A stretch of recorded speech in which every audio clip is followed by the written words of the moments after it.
Everybody sing freedom. Freedom. Everybody sing freedom. Man and woman sing.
Forged from the love of liberty in the fires of hope and prayer,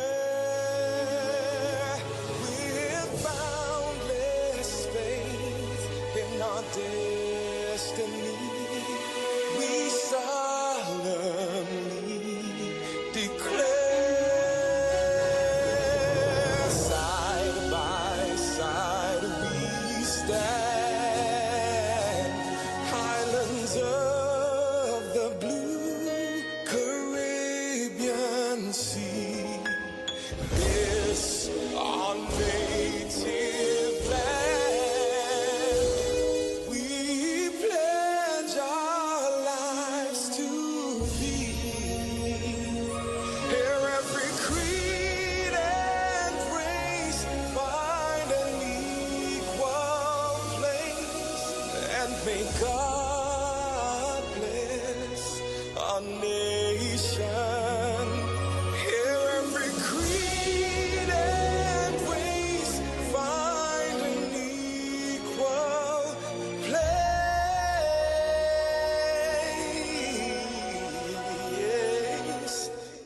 and may God bless our nation.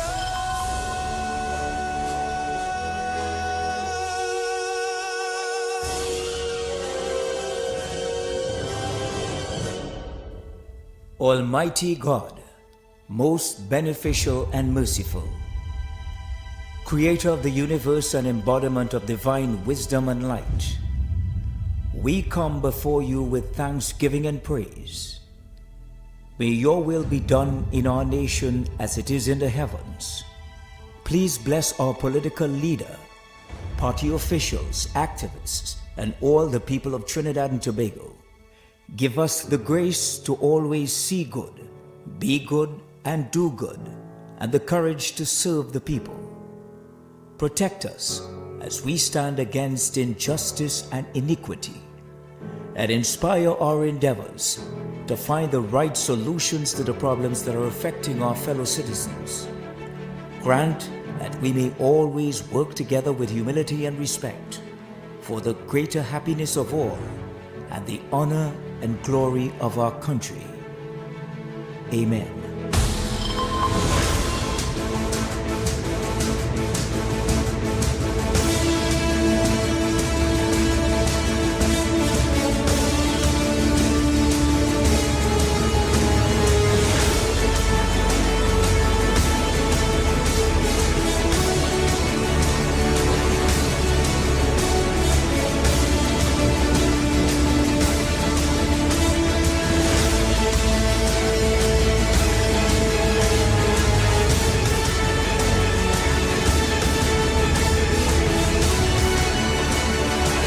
from the political capital, this is the United National Congress Virtual Report 2022.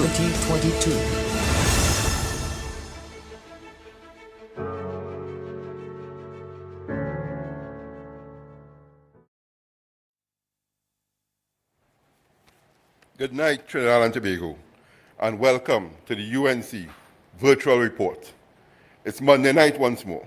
I am Alderman Kivan Gibbs of the Tulupuna-Piarco Regional Corporation, and I'm here with the Deputy Mayor of Chaguanas, Alderman Marissa Ramlogan, and we will be taking you through tonight's proceedings. Tonight we have a powerful lineup of patriots, starting with my first friend in the United National Congress. He's the former Minister of Education and former Member of Parliament for Caroni East. And I'd like to give him a little peekong and tell him he's also the man with the longest resume in Trinidad and Tobago. I want to welcome Dr. Tim Gopi Singh. Come on, the People's Revolution. Crying out for justice. Some of them crying out for freedom. Want freedom. Everybody crying out for democracy. Now it's time to take a stand. Yeah. Thank you very much, Kivan. It's a pleasure to be here with all of you this evening at the United National Congress Forum. Honorable political leader, leader of the opposition, and our internationally and Caribbean-wise distinguished former Prime Minister, Mrs. Kamala Persad-Bissessar, fellow speakers on the platform tonight, all United National Congress supporters, activists, and those streaming live here in Trinidad and Tobago and internationally, good evening.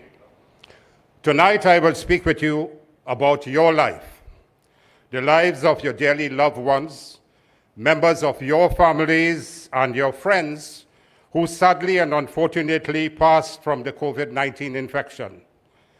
I ask you to kindly and carefully listen to me tonight. It is stated the right to life is the belief that you as a being have the right to live and should not be killed by another entity, including a government.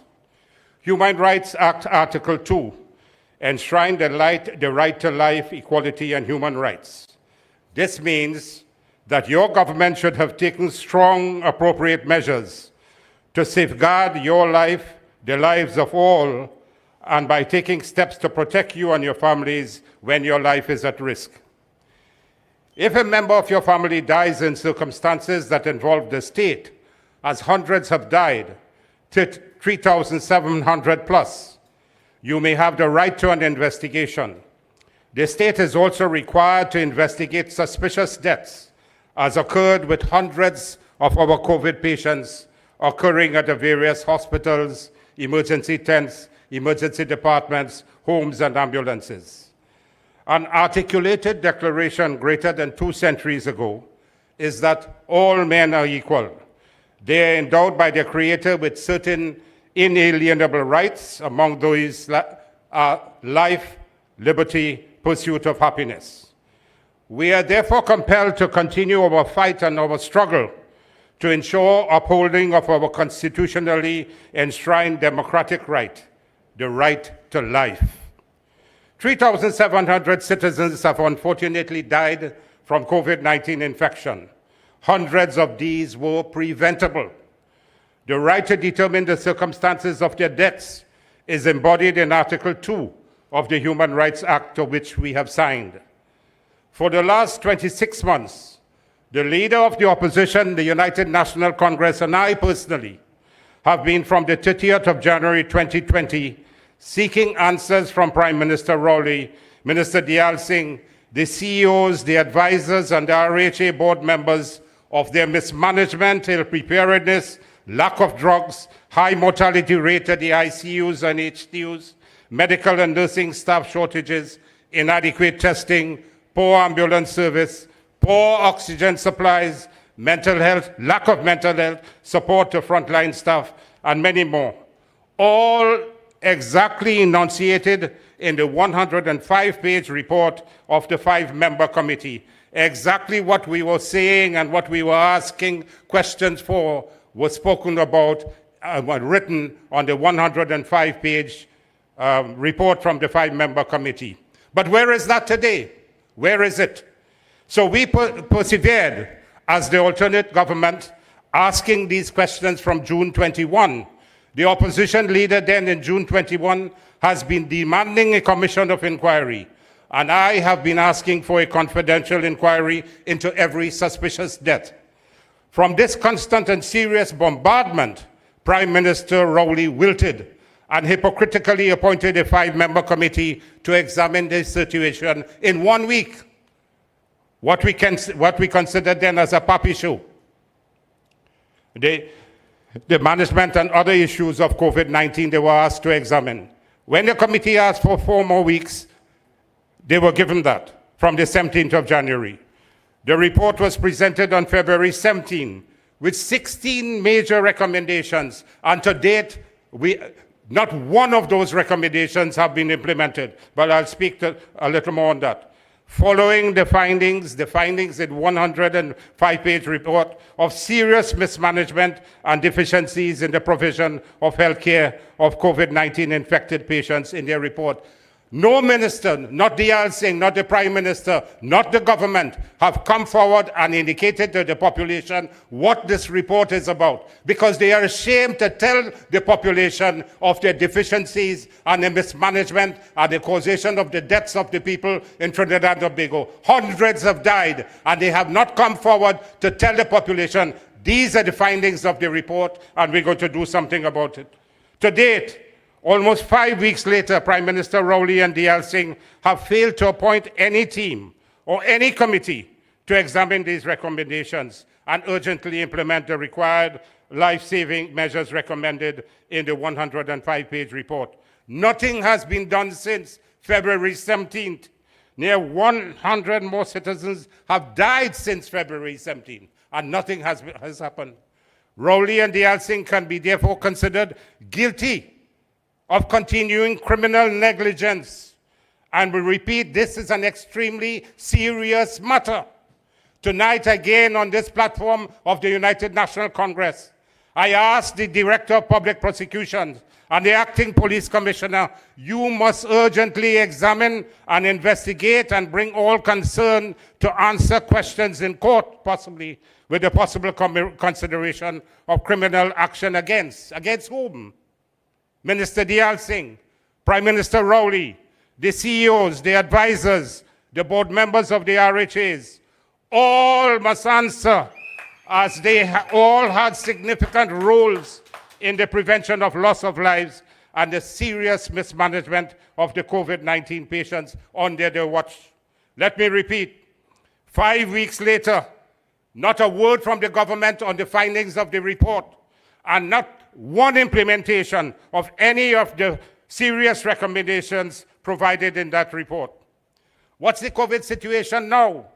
There's still COVID going around in the country. The pandemic toll is 3,708 as from yesterday. The ministry also reported 433 new COVID-19 infections. 29 of the cases were in Tobago. Total number of active cases in TT stands at 10,050. People still have COVID. 156 people are in hospital. 9,830 people are in self-isolation. 50% vaccinated and 10% receive a 3rd primary dose. And what about those in the hospitals? 100 deaths since February 17th.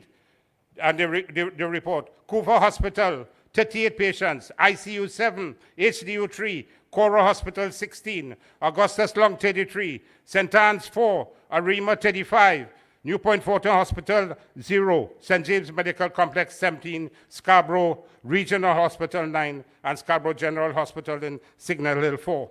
This is the present state, and nothing is being done. COVID is very active still. 10,000 citizens are positive still, and over nearly 9,000 are at home. And now today you have the cry minister, who should have been fired a long time ago.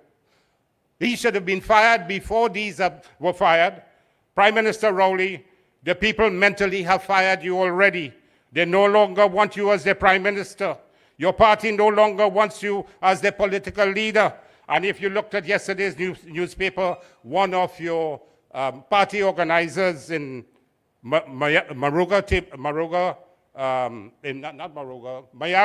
constituency has on a losing streak. You and your government have all shamelessly failed in your responsibility to the citizens, and you're continuing to do so in the provision of health, education, employment, support of the vulnerable, the aged, the socially challenged. In all sectors of governance, you have failed. Everywhere you turn in this country, there is widespread painful suffering of our citizens. Enough is enough, man. How much can the people take? Our opposition leader has repeatedly stated, when we return to governance shortly, the Commission of Inquiry will be appointed. Those of you responsible for the serious mismanagement, omissions, commissions will be held accountable for possible criminal negligence in the killing fields over which you have presided. Prime Minister Rowley deceitfully and falsely tried to blame the opposition for not appointing our members of parliament in 2019 to what was an attempted joint select committee on the Welsh report.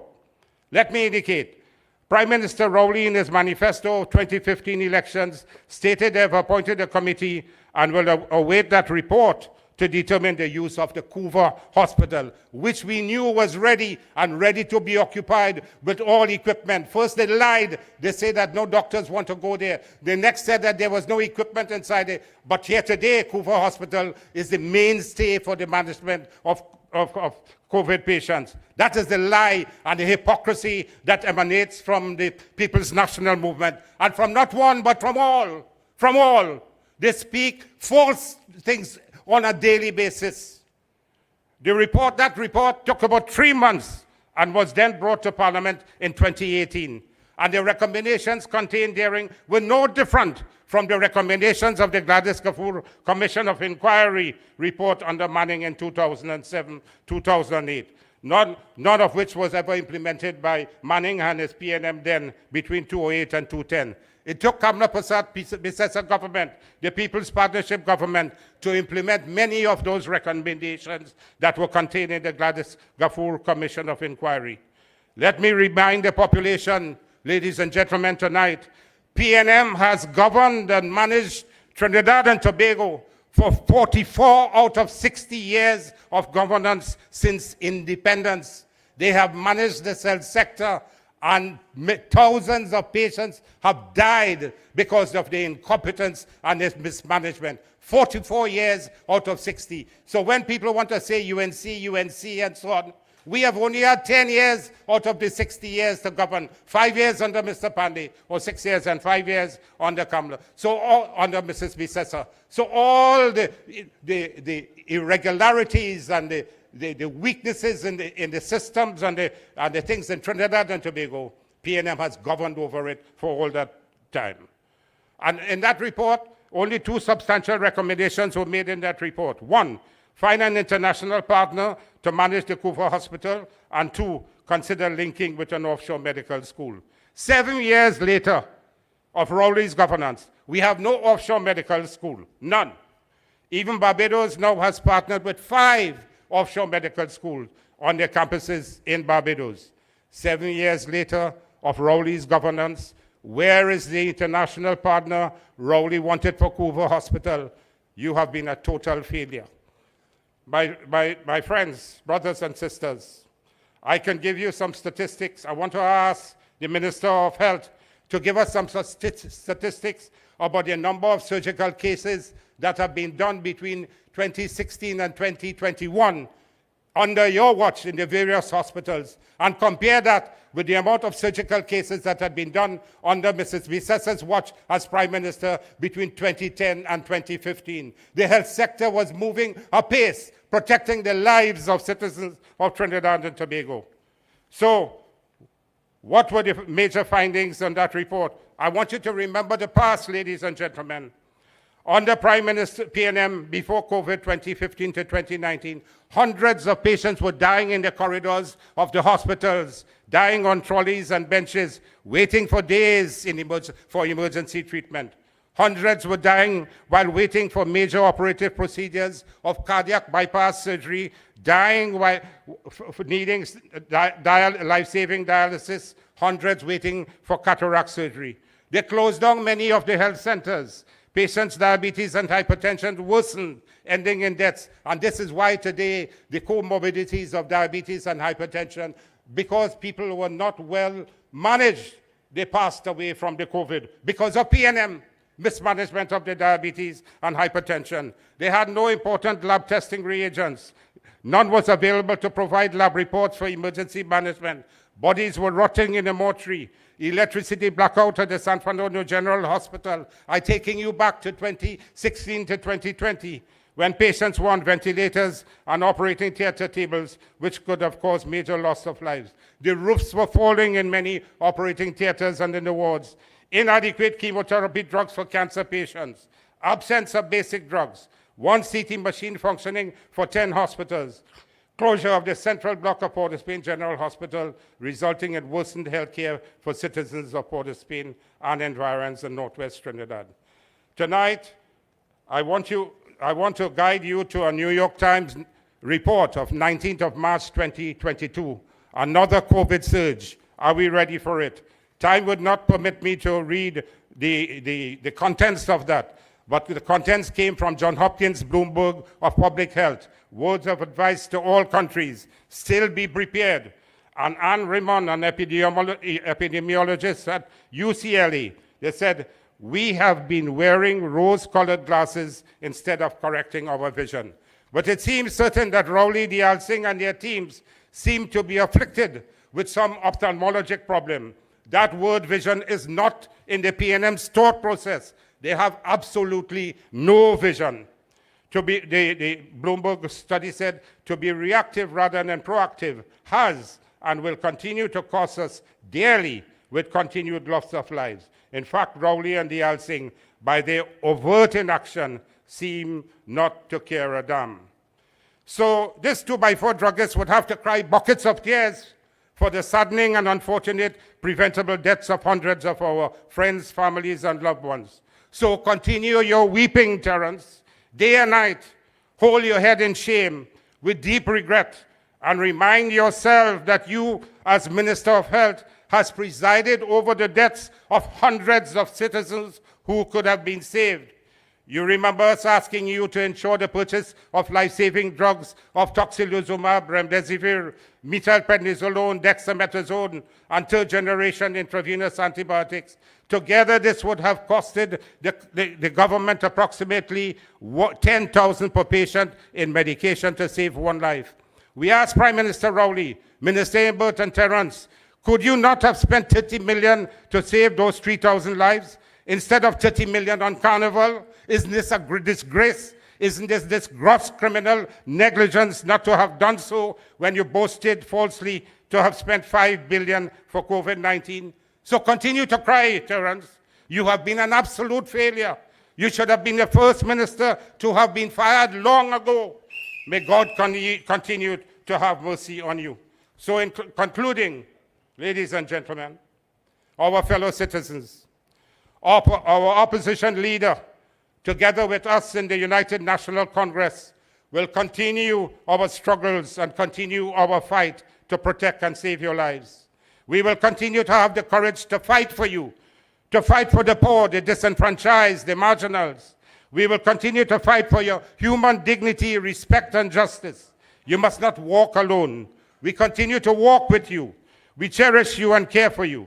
I say to you tonight, every one of you, all of you, the time has come for us to take back our country from the hands of our dictators, from authoritarianism, from totalitarianism, from an anti-democratic government, from a perceived corrupt and destructive government, in fact, from absolute failures. Stand up with Kamla Persad-Bissessar. Stand up with the United National Congress, the one party that has a track record of widespread development, major achievements, care for the children, care for women, for economic growth, education for all, excellent health care, and deep respect for the sanctity of life and equality and justice for all. We are created equal in the eyes of God. Our journey continues together, and our victory for greatness will not be achieved until we take our country back. God bless you, our people. God bless our political leader, Mrs. Kamla Persad-Bissessar. God bless our nation. Good night. Everybody sing freedom, freedom. Everybody sing freedom. Man and woman sing freedom. Everybody sing freedom. Everybody sing. As we move in this people's revolution, my brothers and sisters. UNC family. Thank you, Dr. Tim Gopi Singh, for not only highlighting, but educating Trinidad and Tobago on the inefficiency and incompetence of not only the Minister of Health, but the government, this PNM government of Trinidad and Tobago. A UNC government will ensure that they are held accountable because pods could never be priority over beds in Trinidad and Tobago. Our next speaker needs no introduction. She knows half of Trinidad and the other half knows her. This vibrant young woman has practically grown up in the UNC. If you know her, she is known as a fighter, not a physical fighter, of course. She now serves as a deputy chairman of the UNC National Executive. Please welcome to the UNC virtual platform the Member of Parliament for St. Augustine, Ms. Khadija Amin. Everybody sing freedom, freedom. Everybody sing freedom. Man and woman sing freedom. Everybody sing freedom. Everybody sing. As we move in this people's revolution, my brothers and sisters, let's all walk together as one.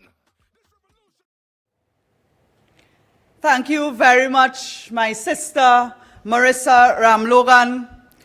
A special good evening to my political leader, the Honorable Kamla Persad-Bissessar, who you will hear from shortly. And of course, to my UNC family, who are logged on our live. And there are many non-UNC people as well, who I know look on at this virtual forum. It is really an honor for me to be here this evening at this virtual forum. My friends, you have known me in the UNC in service to the people of Trinidad and Tobago. Local government is my passion because I was a councillor, local government councillor, for 10 years. Because of Kamla Persad-Bissessar, I had the opportunity to serve as the chairman, youngest ever chairman of a regional corporation, for 3 years. And today, after this reshuffling of the pack of jokers, I am appalled. I want to know, what did local government ever do to deserve Faris Alwari as our Minister of Local Government?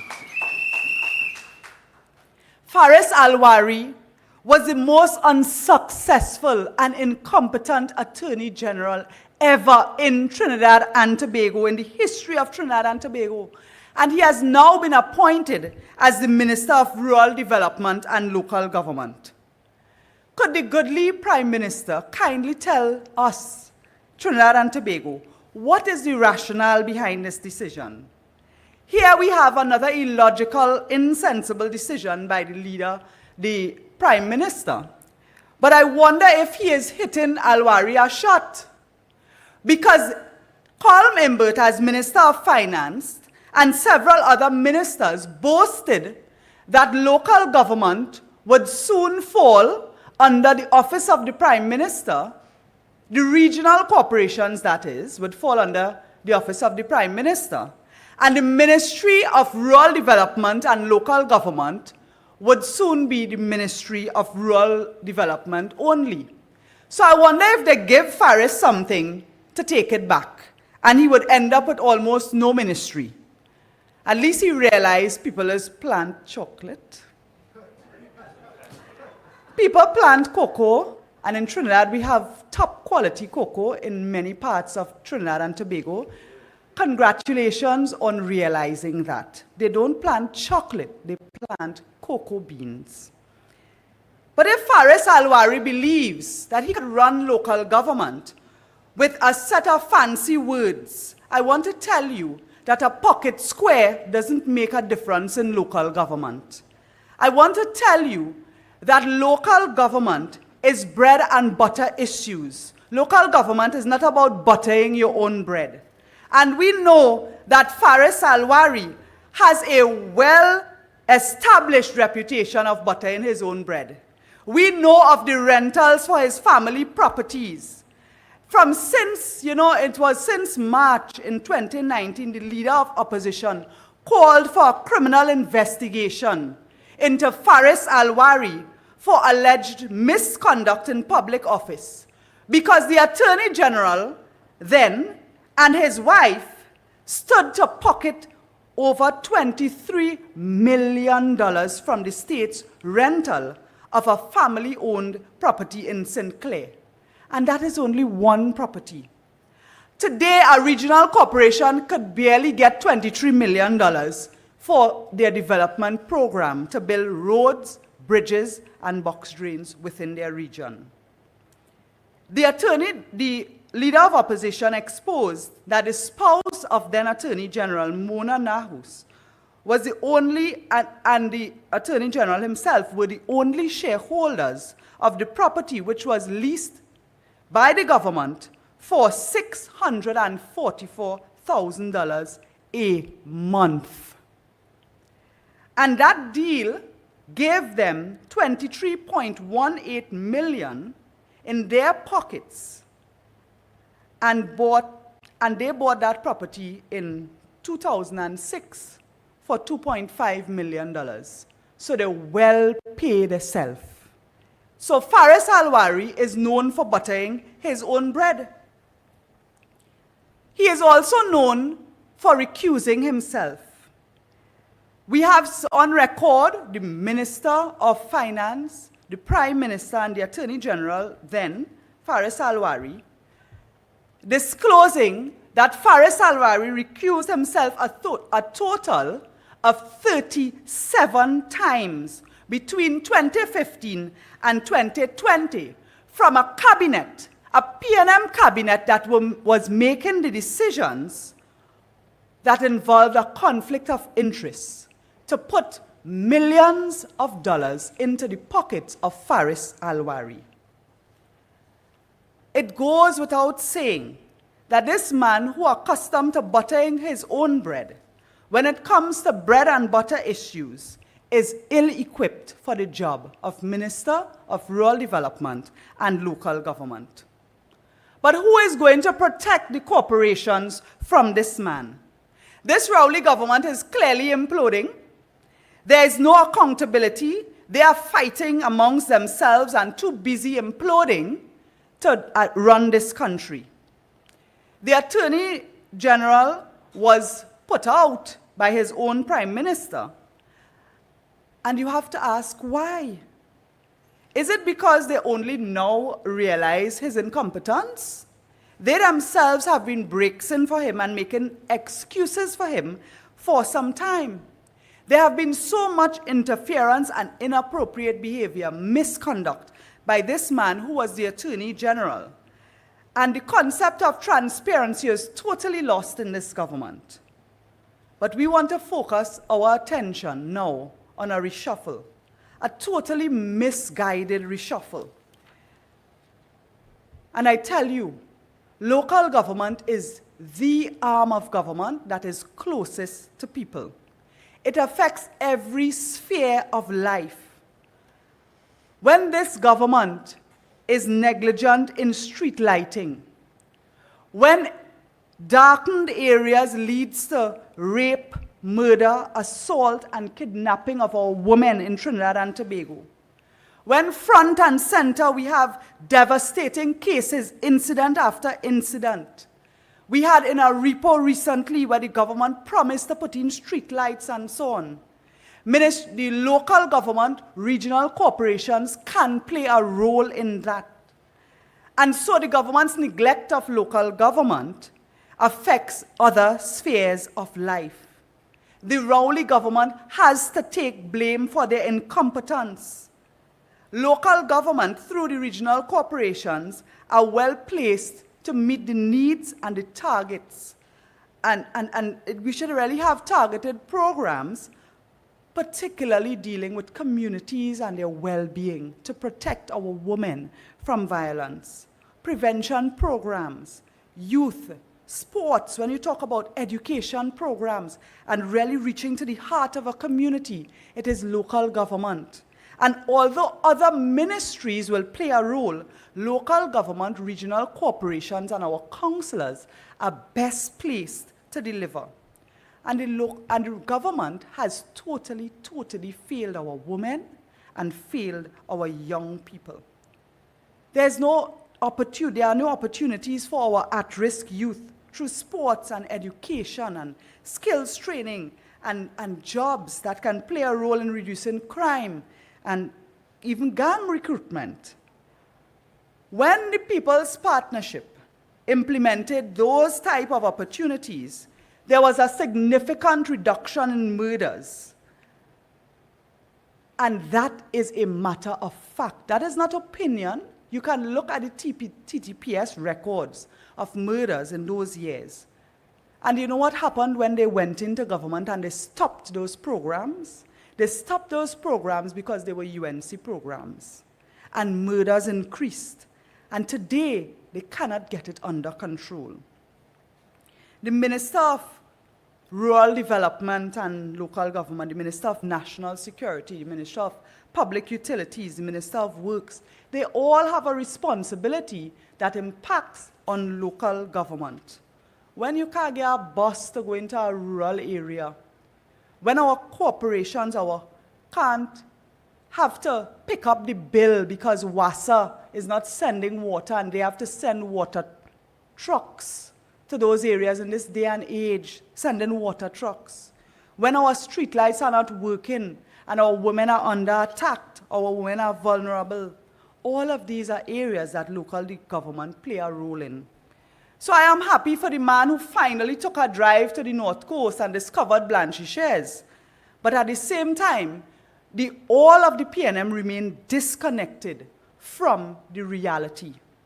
And I listen and I observe the hypocrisy of this man who has now been appointed as Minister of Local Government and Rural Development. Faris Alwari is now boasting that he has come to implement local government reform. Faris, brothers, let me tell you, it is not now that the PNM only pays attention to local government when there is a local government election due. In every PNM manifesto, they promise local government reform, but it is only in an election year that they do anything. So you come now to talk about your fanciful plans for local government and local government reform. I want to ask, before your appointment, did you even know that local government has existed? What was your position? Did you ever attempt to make any paper, any draft policy, any legislation, take any note to cabinet to assist councillors in better delivering? Do you know that under the People's Partnership, the councillors were given a VAT exemption from the purchase of vehicles because vehicles are so important to doing public service and field visits on a daily basis? But you know it was important to purchase 3 brand new Porsches within the last 5 years. So that level of hypocrisy is what you come with to local government. And it is well on record in September of last year, when the Police Service Commission imploded and the opposition raised the question about the relationship between Faris Alwari and a Police Service Commission member, Roger Kewal Singh. And the opposition had to write to request a police probe into the facts and circumstances surrounding the purported sale of a motor vehicle, a Porsche PCS 84, which was registered in 2016, which Mr. Kiwal Singh was driving, and the opposition had to expose that. While you are getting VAT exemptions and customs exemption, and your friend is driving a luxury vehicle, did you ever once think about going to cabinet and putting a similar measure as the People's Partnership Attorney General Anand Ramlogan did to allow councillors to get VAT exemptions from their vehicles to go out on the field and deal with issues? That hypocrisy, Faris Alwari, will not fly. We also have in local government municipal police. Faris Alwari is well on record as well with another matter concerning Adrian Schoon and giving approval and police and calling a police station. I want to know if Faris Alwari ever gave serious thought to the PNM's broken promise of creating a deputy commissioner of police for municipal police. I said I will talk, but I want to tell you two things before I leave. Faris Alwari boasting that he is here to implement local government reform is also boasting that he is here to implement property tax, because Property Tax Act is one of those being amended in the new upcoming local government elections. So Faris Alwari is here to bring the harsh property tax to a reality, at least so he say. And this government has had zero achievements in local government, zero. They are coming in 2022 when a local government election is now due, and they need something quick. They need something quick to tell you that they have achieved. So I want to put you on warning from now. The PNM plans to come with a grand plan to create two borough corporations, two boroughs, Diego Martin and Siparia Borough, instead of a regional corporation. But I'm telling you from now that it is only a cosmetic change. It is only a name change. Why don't you go to Tunapuna Piako, the most densely populated region, and make Tunapuna a town center and make it into a borough? Why don't you go to Couva Talparo Regional Corporation and make it into Couva Town Center, to Couva Borough? And Couva Tabaki Talparo is the largest geographic area. Why don't you go there and make boroughs? What is your rationale? Don't come with this mama guy where you want to create a borough and try to make people feel, well, okay, I'll give one to the PNM and one to the UNC because you're doing Diego Martin and Siparia. It is so transparent. The government has totally neglected and abused local government. Local government councillors continue to struggle in their corporation for basic amenities. Every time your car hits a pothole, just remember, the PNM has neglected local government. Every time your street light is not working, just remember, the PNM has neglected local government. Every time your drain needs cleaning and it is neglected, remember it is the PNM that has abandoned local government. Every time the corporation vehicles have no fuel to go out to do their work, remember it is the PNM that has neglected local government. And you will hear more, because on Wednesday in the Parliament, local government reform comes to the Parliament, and I can tell you, my UNC colleagues, my MPs on the opposition bench are well equipped to deal with this debate coming up on Wednesday. So stay tuned, and I continue to give support to our UNC councillors who are leading the way in local government under the mentorship of Kamla Prasad Bisesa. I thank you this evening. Everybody sing freedom. Man and woman sing freedom. Everybody sing freedom. Freedom. Everybody sing freedom. Man and woman sing freedom. Everybody sing. Thank you, MP Amin. I hope Faris Alwari knows that in local government, you can't fake it till you make it. You had to come good. And given his history, I don't really have much hope. Our next speaker is a prominent attorney from San Fernando and a native son of San Fernando. He's a former senator. He serves as the policy and strategy officer for the party's national executive. And I also want to say, I think he's one of the strongest members of the UNC. The last conversation I had with him, this man told me he can bench press 500 pounds in the gym. So let's welcome the UNC strongman, Sean Sobers. This is the revolution, the people's revolution. This is the revolution. I want to hear everybody sing. Everybody sing freedom. Man and woman sing freedom. Everybody sing freedom. Freedom. Everybody sing freedom. Man and woman sing freedom. Everybody sing freedom. Everybody sing. Good evening to Honorable Political Leader Mrs. Kamala Prasad, BSSF Senior Counsel. Good evening to both members of Parliament, Houses of Parliament. Good evening to those locked on, viewing, listening, streaming on the World Wide Web.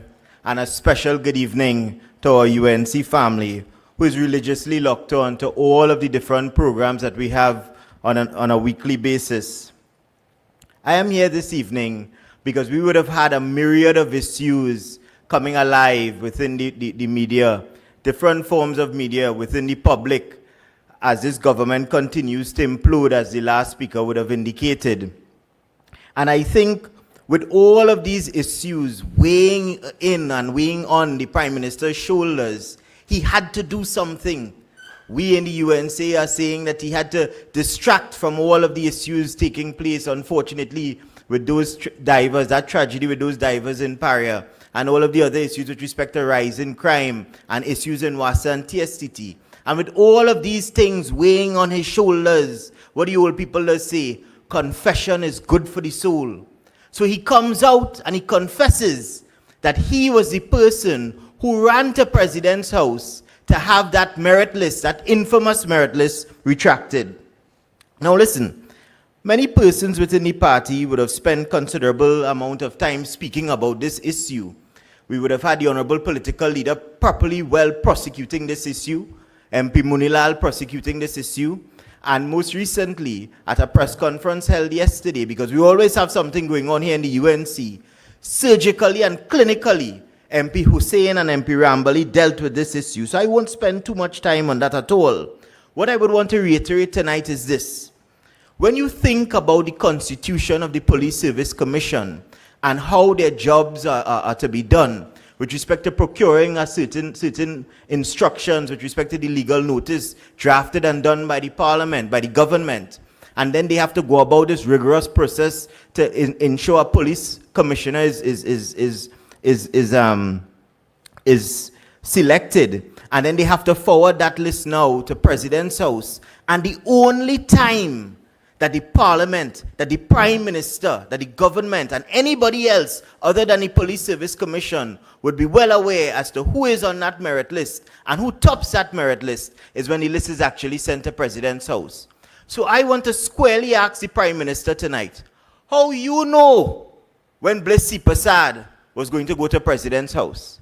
How did you know what the composition and constitution of that list would have looked like?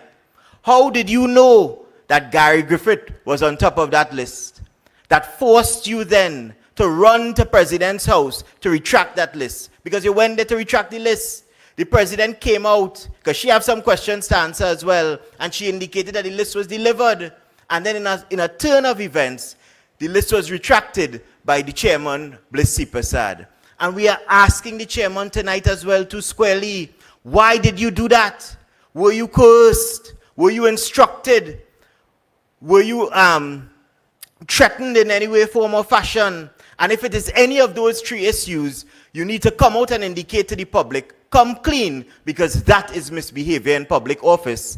And the Prime Minister will then have some serious criminal questions to answer as it pertains to his conduct. We all know that in terms of providing information, as he likes to say that he did on that day, there's a particular way to do it. Reduce your concerns into writing. Many persons have said that to you. You have done that on 2 previous occasions when you had issues with the same Gary Griffith. So why did you clandestinely do what you did on that fateful day? Now that you've done that, there are certain inferences, negative inferences that can be drawn based upon your actions. And pursuant to all of this storm that has taken place based upon that confession, you had again, in the dead of the night, or in the dead of the day actually, a cabinet reshuffle. MP Amin spoke about it, a reshuffling of a pack of jokers. And we have said that on a number of occasions, that we are not really satisfied with respect to that reshuffle at all, you know. All across the sectors, the length and breadth of this country, various ministries are failing. You have all these issues related to crime and criminality in this country, and Minister Hines is still there. You have this unfortunate debacle with respect to Paria and those divers, and Minister Young is there. You have all of these failures with respect to Crai Terry Dial Singh, and he is still there. You have all these issues with respect to TSCT and Wassa, and Gonzalez is still there. All of them are failing, and so a reshuffle is not enough. And we join with our political leader to say to you that the right thing to do is to call the election, because all of you need to go. Let the people decide who they want to lead them. And those persons to lead them sit right here in this room here, led by our political leader, Mrs. Kamla Persad-Bissessar. We won that mandate. But there's a particular joker that was reshuffled, that was fired, because I see a lot of people talking about demotion and demotion. Hey, he get fired. He get fired. He was sacked, as the English people like to say. He lost his work, right? So he was fired as Attorney General. And we know why. I mean, we've been saying it for a number of times, a number of reasons. This man has constantly brought poor legislation to the parliament, wasted parliamentary time. You know how many sessions as a party we've sat down day and night procuring and preparing amendments to move to fix bad legislation that he has brought to the parliament, just so that the end user, you, the citizens of Trinidad and Tobago, get some good legislation. That's what we've been doing, and we've been indicating to you, we've been indicating to the Prime Minister and the government as a whole that Faris needed to go. So, he went. But now, based upon some literature that came in the form of a media release yesterday, and some letters of which I have here, we know exactly why Faris was fired.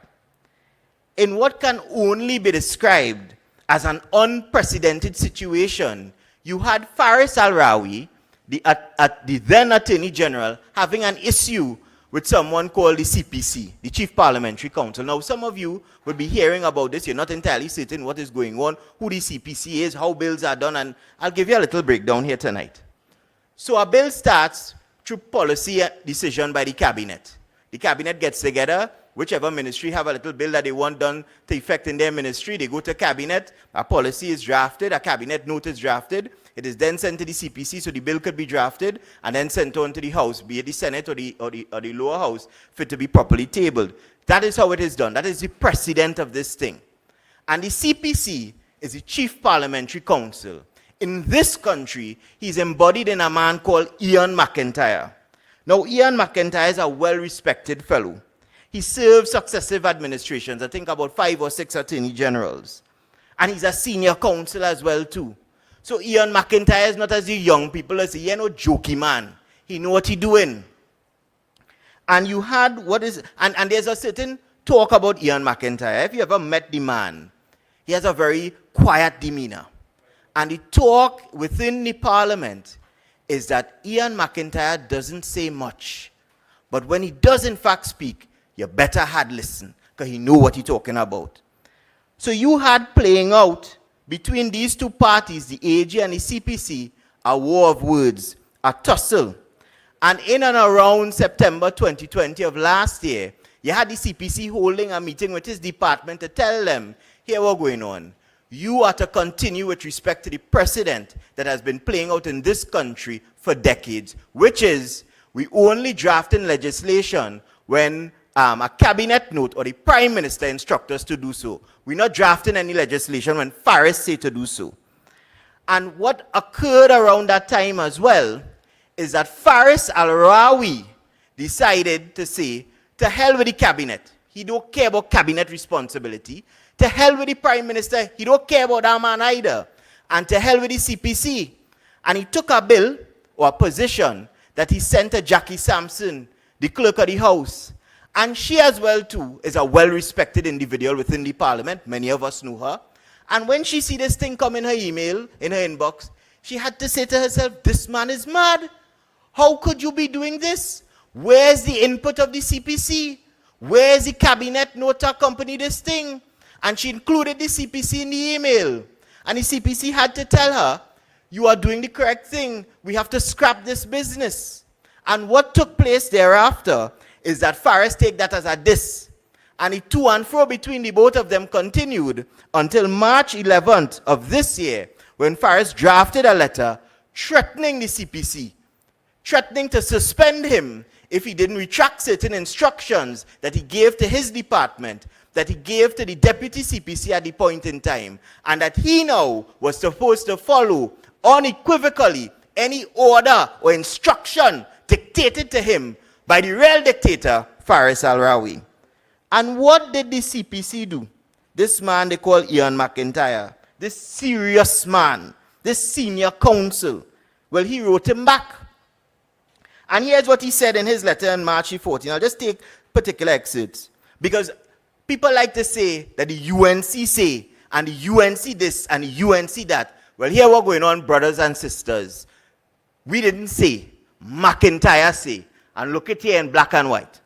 So McIntyre say, I am constrained to report to the Judicial and Legal Service Commission the current impasse between the AG and the Chief Parliamentary Council, which has serious implications for good governance, the best interests of the legislative drafting department, and the capability and efficiency of all ministries and departments. That's what McIntyre say.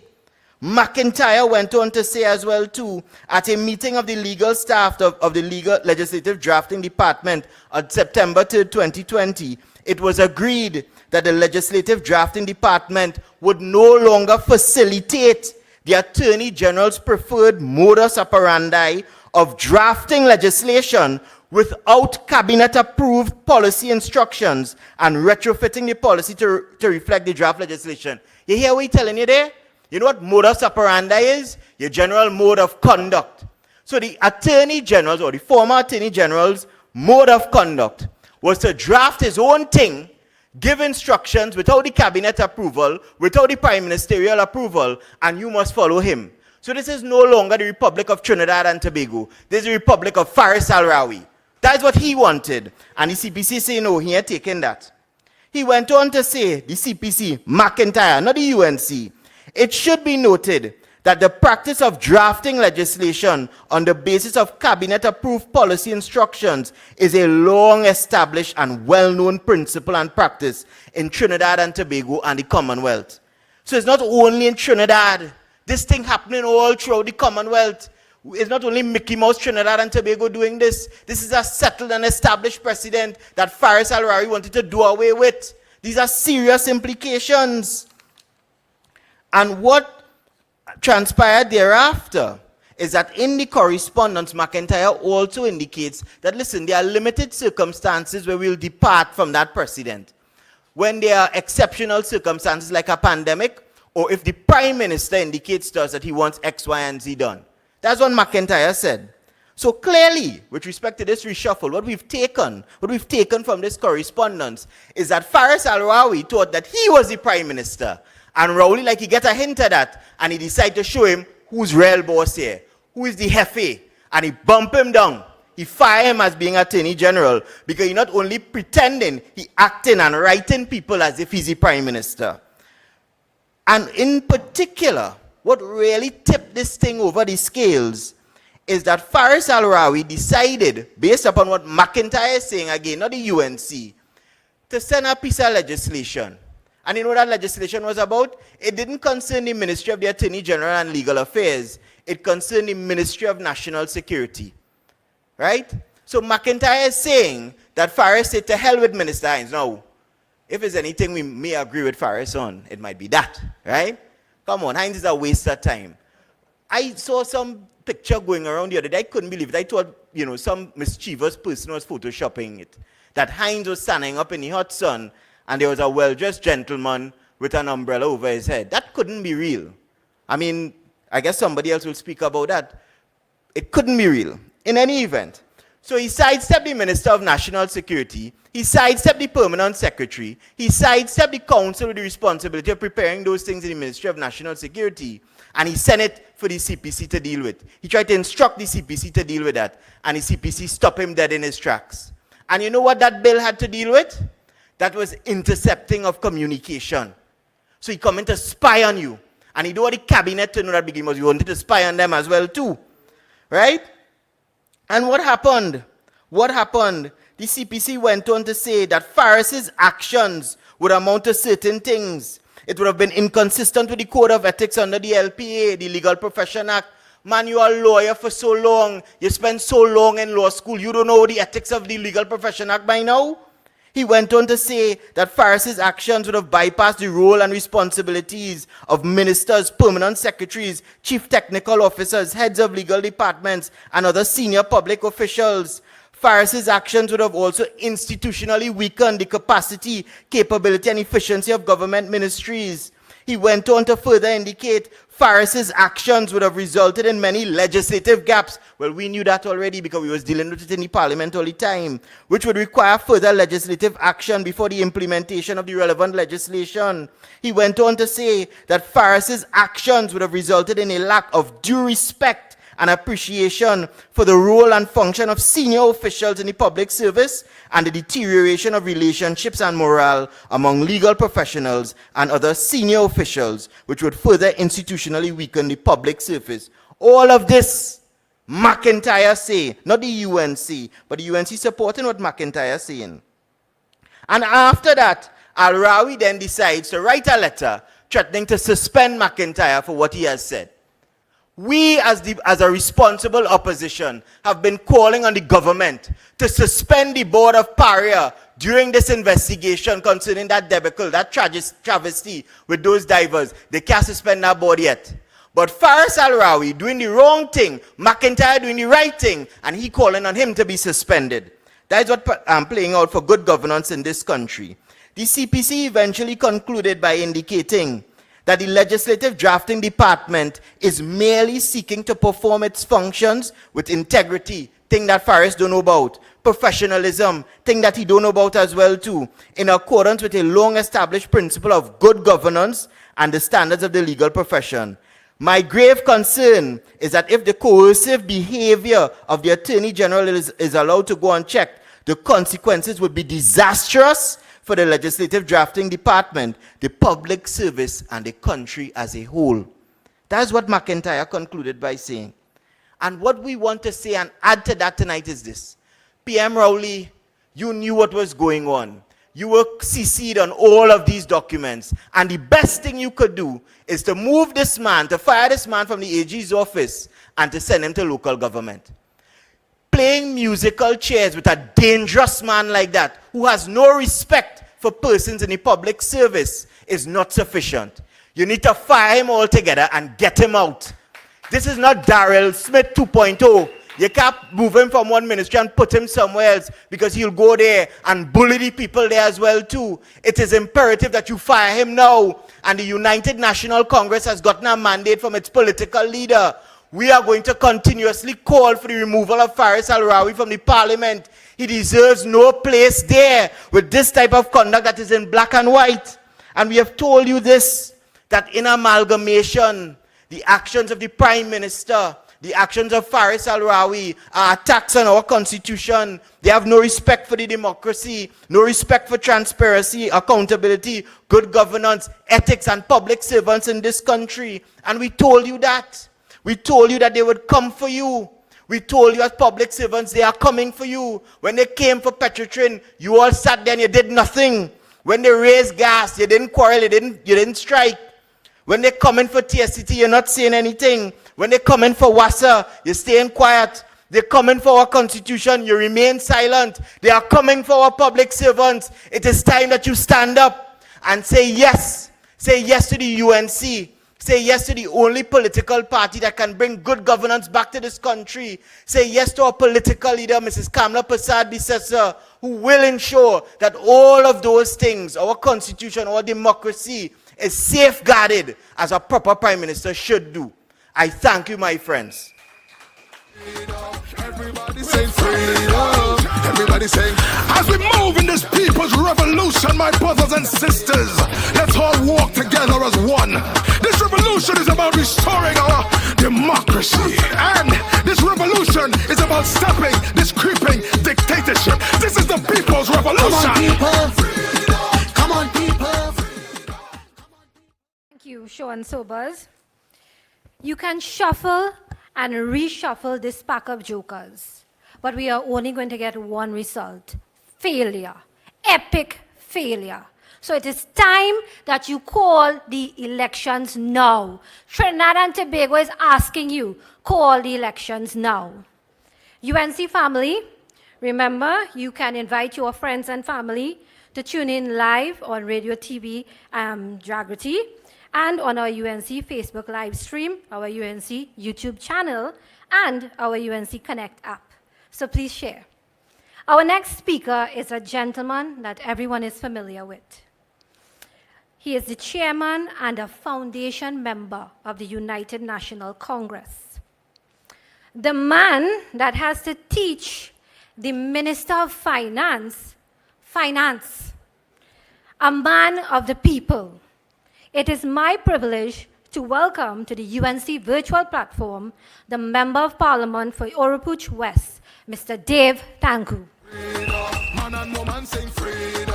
Everybody saying freedom. Everybody saying, As we move in this people's revolution, my brothers and sisters, let's all walk together as one.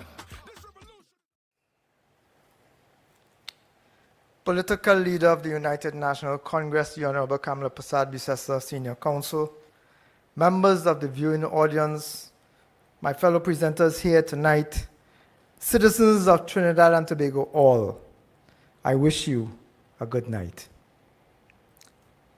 Elections, ladies and gentlemen, as we are soon starting to realize, elections have consequences. You have heard speakers here tonight from this podium, and you have heard them from previous nights on this very same platform, telling you how quickly this government has taken this country down a road of no return. Elections have consequences, ladies and gentlemen. And if you ever doubted that, my brothers and sisters, look around you. Look at what our country has become. We have fallen, ladies and gentlemen, on every single indicator, every social and economic indicator of development and growth. We have fallen as a country over the last 6.5 years. We have moved, ladies and gentlemen, in 6.5 short years from a developing country with employment creation happening throughout Trinidad and Tobago to a state where every day citizens in this country are thrown on the breadline. We have moved from a growing economy under Kamala Persad-Bissessar, thriving business sector, a land of educational opportunity for all. We have moved from a country with a targeted social sector support program in place. We have moved from a place where crime was falling. That is where we have moved from. We have moved from a place, ladies and gentlemen, where we were building schools, police stations, bridges, fire stations, roads, throughout the length and breadth of this country. We have moved, ladies and gentlemen, from a place of equality and equity, from a place of hope and initiative, to this level of absolute hopelessness, frustration, and depression that Trinidad and Tobago is suffering from today.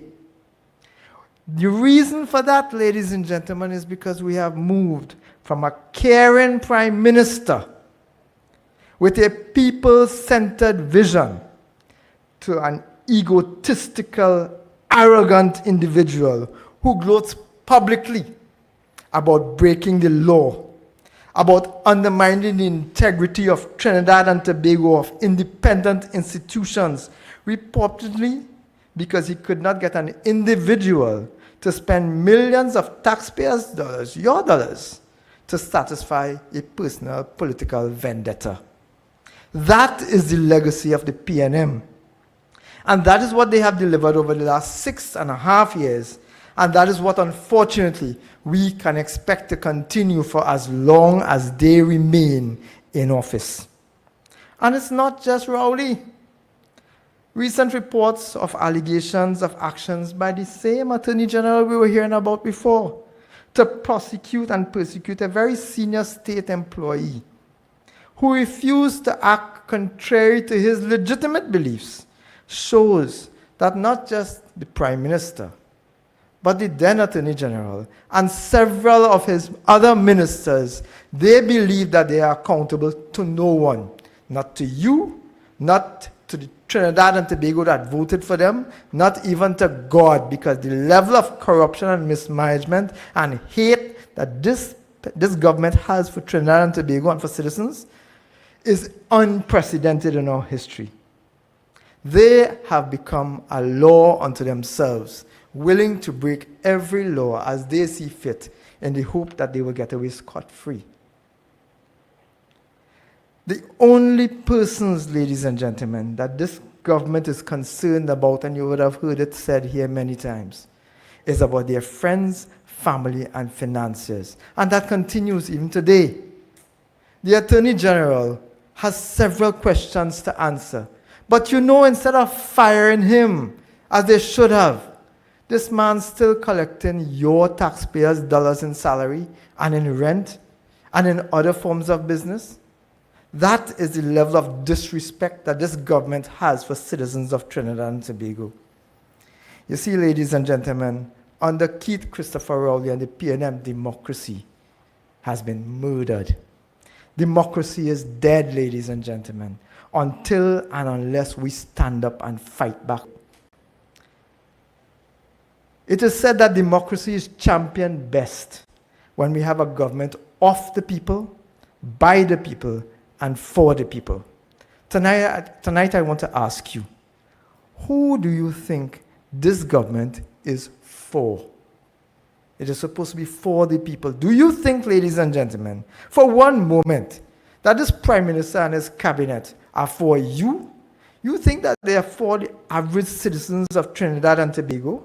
You think that when the cabinet sits in office and the Prime Minister presides, that they are considering laws, they are considering actions to take decisions that will improve the life of ordinary citizens? If that was so, wouldn't your life have improved in some measure by now? But you see, it's not. Their focus is friends, family, and financiers. And that is why every time somebody blinks in cabinet, a government minister has to get up and excuse himself because some deal benefiting someone of his family comes to the table. So they get up and they go outside for a few minutes while their friends sit inside and vote in favor of the deal. All of these people scratching each other's backs. And who paying for that, ladies and gentlemen? You. Taxpayers. Every morning we have to wake up and we have to hear about some janjat, some bubble, some corruption involving this Prime Minister and this cabinet. And it is not just about Bacchanal, ladies and gentlemen, because it is your tax dollars that is funding their couture. It is your tax dollars that is jumping up. Ladies and gentlemen, between when you woke up this morning and now, this government has spent 159 million of your tax dollars. Are you feeling that? Are you feeling that, ladies and gentlemen?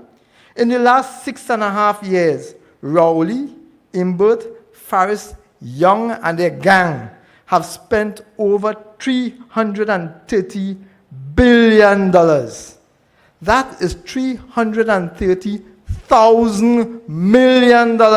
Are you feeling that, ladies and gentlemen? Because you should. You see, when they came in, they inherited a growing economy, a developing society, and all they had to do, the groundwork was already there, is to continue the momentum. With all these billions being spent, you think that you would have had some sort of improvement in the quality of your life. You should have had better education system, decent roads, a better security system, social support, agricultural development, a reliable water supply, affordable and accessible healthcare, something, ladies and gentlemen, to show value for money. But this is what happens when you put a man in charge whose focus is not on the benefit of citizens, but the few and favored friends and financiers.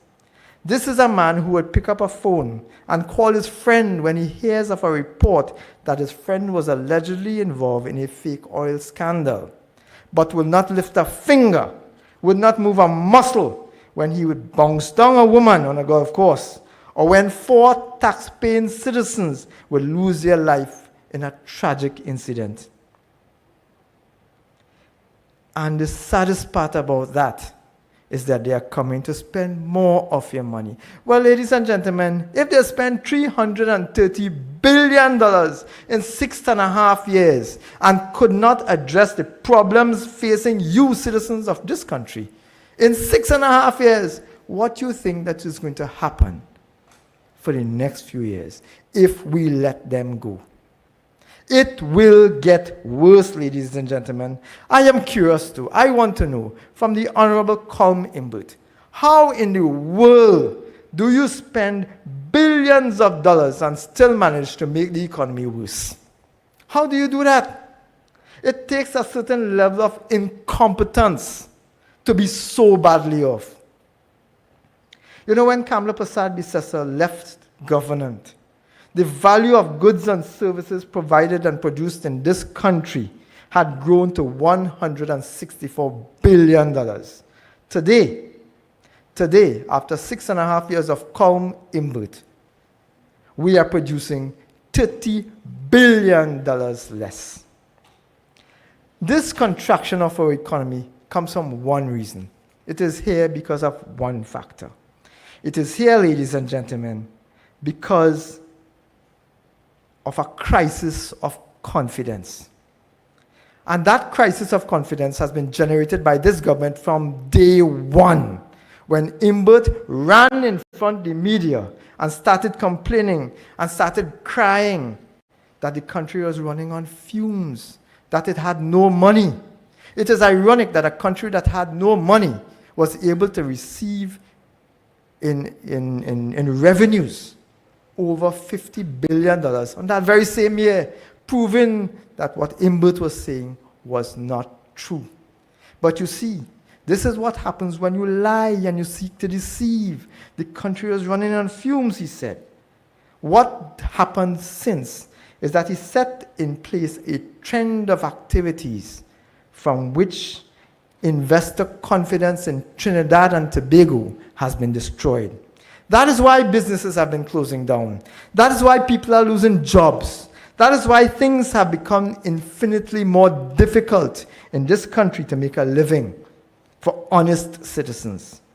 That is why we have children coming out of universities with degrees after their parents and themselves have sacrificed to go to school, but are unable to find a job. That is why we have lawyers driving taxi cars now, while the judicial system is underfunded, understaffed, and is failing. That is why we have children who are doctors, who are working quick shops, while the health sector remains underfunded, understaffed, and in crisis. But you see, elections have consequences, and we are all suffering as a result of this. You see, while all of this is happening, you have a government telling you that things are getting more and more difficult for them too. Things are hard for them according to this government because they have no money. They are telling you that they must introduce property tax because they need the money. They have no money. They are spending your savings. They are selling your assets. They are taxing you even more because according to them, they have no money. Well, ladies and gentlemen, that is an absolute lie, because there is money, and they are spending the money every year. Every day, I just told you, substantial amount of money spent every single day. 150 something odd $million per day. There is money there. But they're not spending it on you because you are not the priority of this government. Who are the priorities, ladies and gentlemen? Friends, family, financiers. That's all they care about.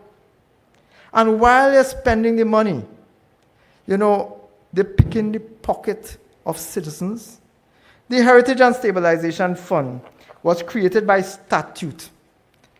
It was a Panday creation, not a PNM creation that they had claimed before. It was a Panday creation.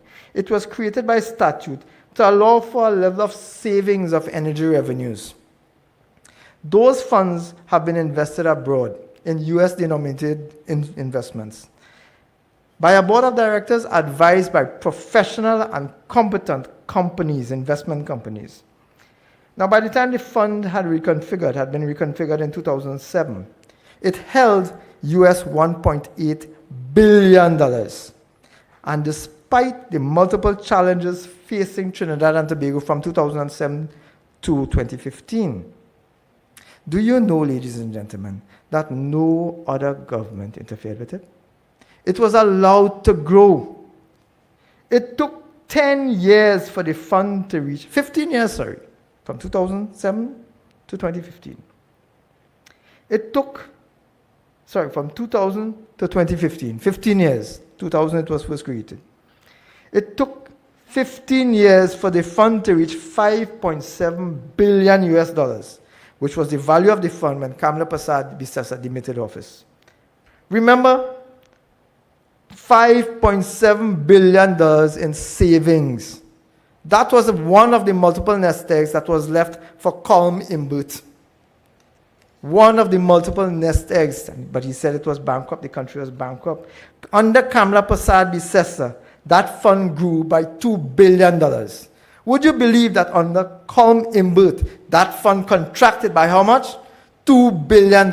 What it took years and years and years, 15 years to achieve, to build over time.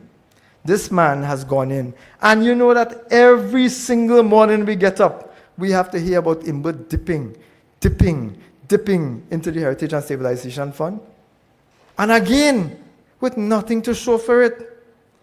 Nothing to show for it. But international credit rating agencies are watching this.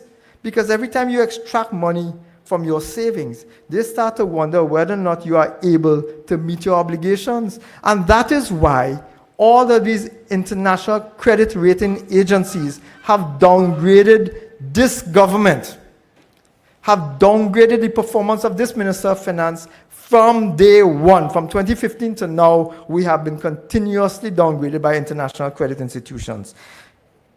And that adds to the crisis of confidence, because what that downgrade means is that the international institutions, which advise investors, they believe that you are having a greater and greater likelihood of not being able to meet your debt obligations.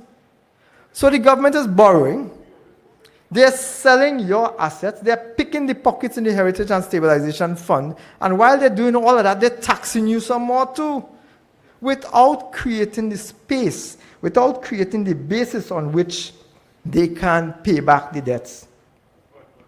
Citizens are being penalized for this government's incompetence and lack of foresight, lack of planning, and lack of vision. You know, Imbert wants you to believe that there's no money. But I want to refer to you all, in the few minutes I have left, I want to refer to you all, ladies and gentlemen, to where the money went. Somewhere in Trinidad and Tobago, there's a man sitting down counting $400 million, money spent by NGC, that have been written off by this government. $400 million, somebody counting. It has been written off as if it never existed. And instead of holding the board of NGT to account, the Prime Minister says, hey, they have done a really good job, because this government is about covering up corruption. But you know why corruption is dangerous? Because it robs you of assets. It robs you of the ability to have your children enjoy educational opportunity. It robs us of infrastructure. That money, there's that $400 million in corruption, could have been spent to fix every road in this country. It could have been spent to provide health care for every citizen, surgeries for every citizen. Every citizen. But you see, under this government, corruption has become a rule of law. As I wrap, ladies and gentlemen, I want to remind you of why this government has facilitated corruption. According to the chairman of the Office of Procurement Regulation, Mr. Munilal Lalchan, Mr. Lalchan is on public record as saying on an annual basis, $5.2 billion of state contracts is lost through what? Corruption. $5.2 billion. All this government needed to do to be able to have the resources to do what they asked to do, what you expect from them. All they had to do was put the procurement legislation in place. But ask yourself now why they didn't. Why are they coming after workers? Why are they sacrificing employees of WASA? Why are they selling the resources of the state? Why are they selling off in landslide, fire sale? It is to their friends, family, and financiers. And that's why they are covering up the corruption, ladies and gentlemen. Tonight, I want to ask citizens of Trinidad and Tobago, this will not get better until we make it so. They have come after 1, 2, 3, 4, and 5. And as my brother Sean said, they came after many, they're coming after the rest. Unless and until we unite to get rid of this corrupt, incompetent, malicious government, Trinidad and Tobago will continue to suffer. We in the UNC stand firm behind Kamla Persad-Bissessar. We stand firm as a loyal, dedicated opposition to tell you that we will not take this line down.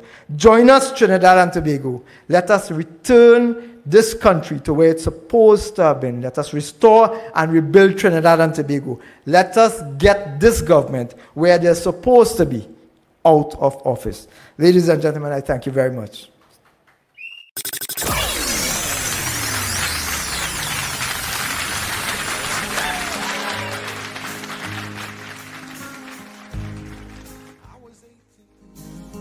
Didn't have a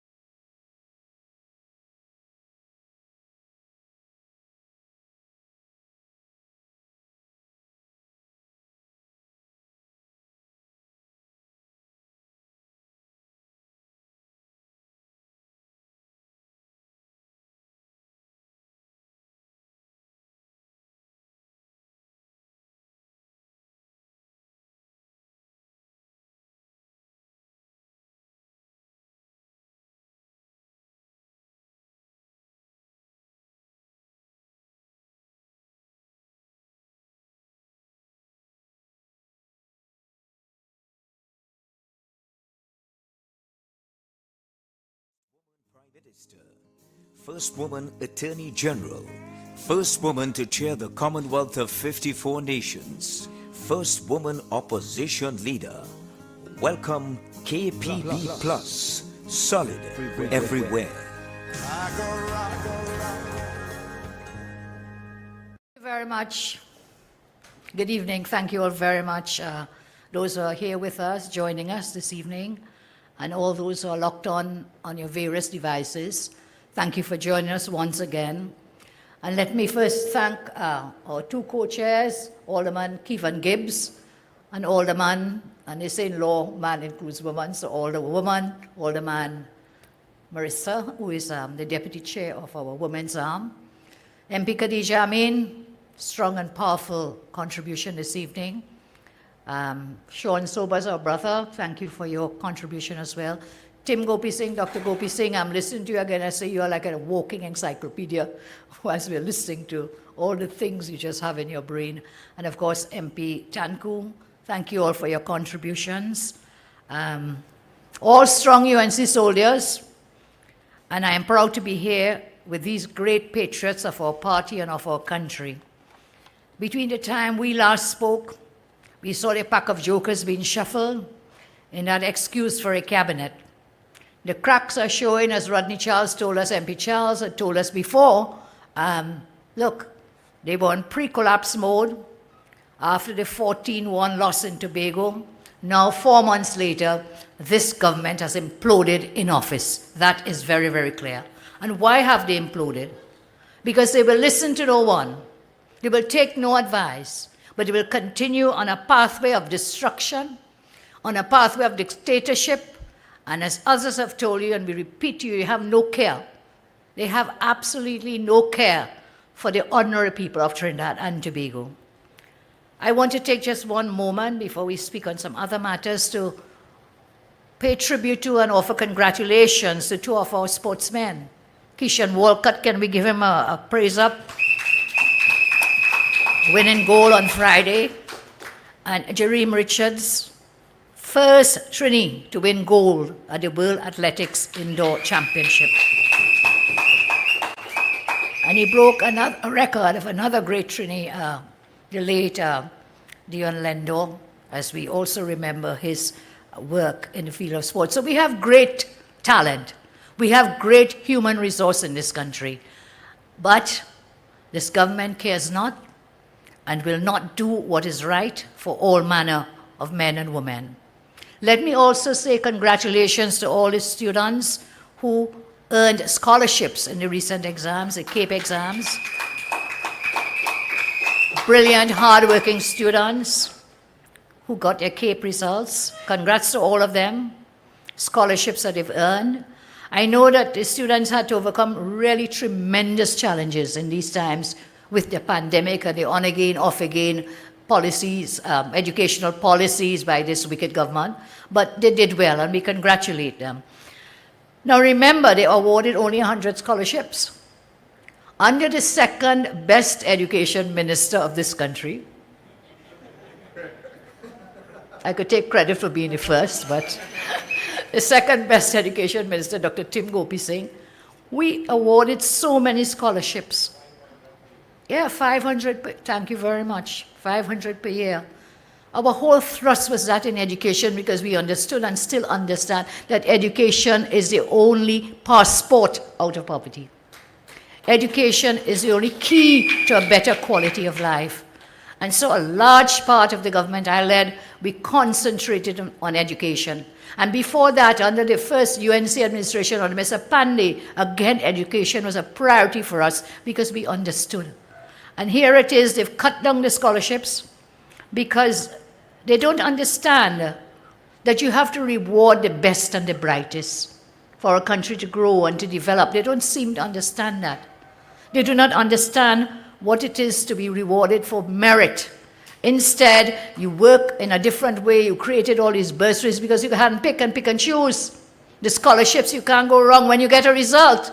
It is very clear who is the best and the brightest from those results. It doesn't allow you, like you did before under previous PNM regime, for the, what was it called, the scholarship slush fund. Laurel Izama one benefited, yes, Kirk, benefited. You know, always the secret way of governing and administering. They oppose the free laptops. Guess what? They actually got some people to believe that laptops were bad for children. You all remember that? They got people to come and then, in fact, the minister before had said, come in the parliament to say everything that was wrong with the laptop program. Today, we would have been #1 in the world in this pandemic. Should we have continued that laptop program? You would have had your devices narrow-minded, small-minded, no idea, no vision. And the only mission that they have is to, what Khadija called it, fill their pockets, is that what you said? Butter their bread. Butter their bread. So, all those years ago, remember when they opposed our children getting a place in a secondary school? That was under the first Pandey regime. That's why, Tim, I say I was the best, but yes, you were probably better than me, but under the Pandey regime, we built all these schools. We said every child must get a place. Not one child must be left behind. Built the schools, 48, Tim built 106. So we continued the education thrust. But no, in the pandemic, blame Kamala, blame everyone else. It's slashed the scholarships as well. In education, they slashed the budgeted monies. They put it in the budget, but they don't spend it for that. MP Tanku told you they don't spend it, they spend the money every day, so many millions per day, 150 million you said. per day. But it's not for you, it's not for your children. It demonstrates again the refusal to invest in education of our children, in our future. In a time when we have decreased employment, when we have so many parents without a job, no incomes, all slashed, the cost of living rising, skyrocketing, and so many simply cannot afford the tertiary education. But you slash not just the scholarship numbers, you slash GATE. I have shared with you here how they've cut the GATE, not just the amounts, but the numbers of students benefited from the GATE. Many students' entire tertiary education future rested on the GATE and on the scholarships. So to all students who overcame this exam, again I say well done to you, but I want to remind you, and I say to you tonight, I say it tonight. When we form the next government, we will again open the GATE. We will again expand the scholarships. Because I do believe, as we all, every right-thinking person will believe, that education is the future, and the children are our future. So we will help you again when we return to government, and it will not be too long, because as we've all said, and we can all see, this government is imploding whilst in office. And listen, I want to say to my women's arm, let me hail out the women's arm of the UNC. Give them a hail out. Let us give them special recognition and respect for the patriotic work they're doing in keeping alive very important national issues. Yesterday, once again, they held a very peaceful march to make sure that there was justice for the divers, that all must be done and more to be done to protect women in our country. Faris, you failed again. Where is the pepper spray legislation? What happened to that? Crying crocodile tears, remember when that issue arose, all the candlelight vigils, yes, it's coming. Since 2017, we have been calling for the pepper spray, and just lip service. That's another reason you deserve to get out of government, to get out of office completely. Our women, our UNC women, continue to fight for change as we all continue to live in fear under this government. We have been reduced to prisoners in our own homes, but even then, the criminals are coming to your home. So not just outside, but in your homes. We are reduced to sit in docks at the mercy of the criminals under this government. So until things change, the women of the UNC will continue to fight. Well done again, patriotic soldiers. But I want to comment on something I'm seeing happening. Like there's some guys out there, they're just waiting to stalk the UNC women. They have become stalkers. Stalkers, I mean, it was the most, not just distressing, but I think despicable act to see. Very worrying, very concerning. That everywhere the UNC Women's Arm marches on, they are being stalked. And by whom? There are some men out there stalking our women, and they're doing so violently as well. That's what we saw happening yesterday. In a nation where women are attacked and killed every single day, these hideous, horrid, abusive men are coming to verbally abuse and physically attack the women of the UNC. What kind of men are you? You call yourself a man? What kind of man are you? How much lower can you go than these disgusting, abusive men to attack women? And the women were on a peaceful march, a peaceful protest, and they had the police permission so to do. What will you do there? These hideous and abusive men feel they can come, because it's a women's march, they feel they can come and assault the women, stalk the women, abuse our women. If our detractors have political ambitions, I want to tell you tonight that sending those despicable lowlife, the other night somebody gave me a word, lochos, sending these lochos to beat and abuse UNC women, I want to warn you, you will not intimidate us. You will not intimidate the UNC women. They will stand up and they will fight. They will fight for issues. They will not physically fight you, because that's not our way. Violence is not our way, but we will stand up and we will fight for what is right and what is just. These abusive men, detractors some, are being sent by persons whom the UNC membership rejected. Remember that. They are being sent there deliberately because they were rejected by the membership and the rank and file of our party. These people have been out there, what do you say, putting up people, you're sending people. You think we don't know? You think we born yesterday? You think we're stupid and dotish like you? That you will stand up to cuss the UNC membership when you say, I want to be Prime Minister. Here a man went on TV say he wants to be Prime Minister, some show. He wants to be Prime Minister. But in the same breath, he's calling the UNC membership sycophants. You want the sycophants to support you? Are you for real? Is that how it works? Or are you kind and work with people and build together to get the people to support you? So you want to be leader of the UNC, you want to be whatever it is, Prime Minister. It don't work so. You have to support your party. You say you support country before party. Well, go to hell. Go to hell. Because if you cannot even be loyal to your party, then how are you going to be loyal for your country? How? That's why we say, Tim, you are a patriot and a soldier there. Tim has always been. He never left in the first place, so we don't even have to ask him to come back.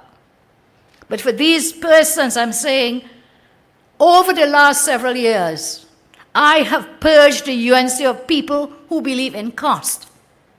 I have purged the UNC of people who believe in class. I have purged the UNC of people who believe because of your family connections, you should be there.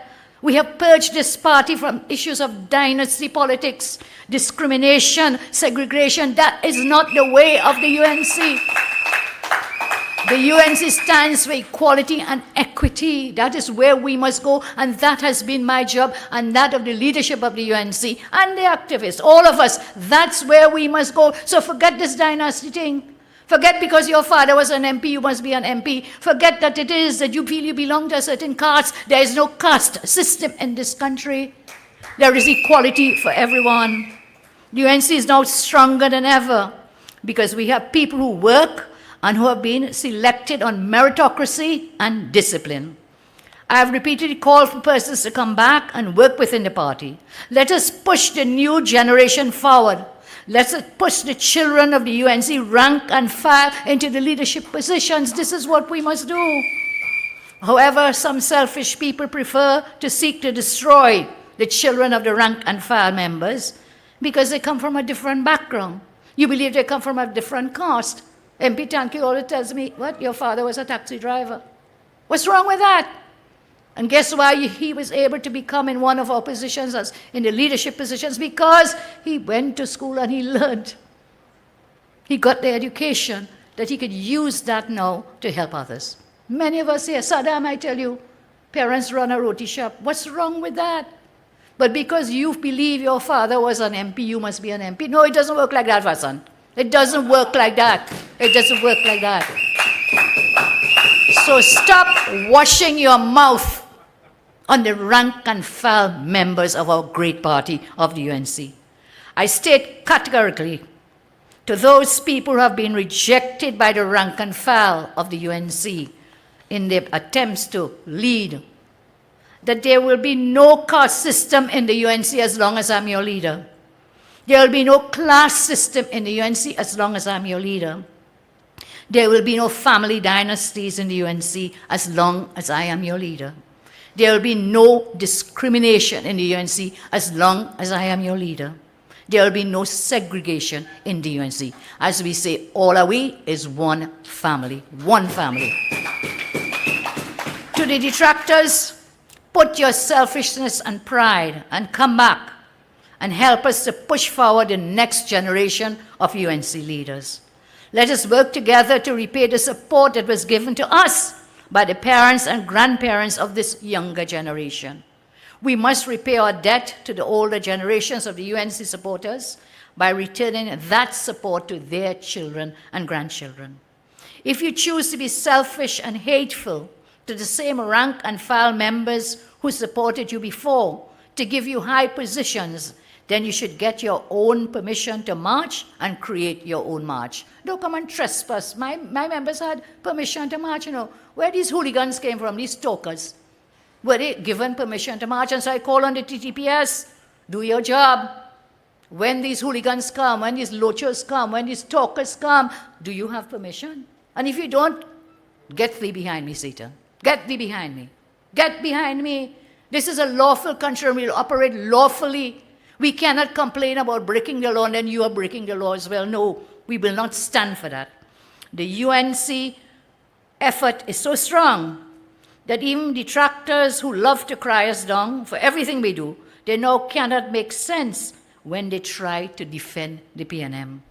Some have even resorted, you know what some of them are doing? Tank?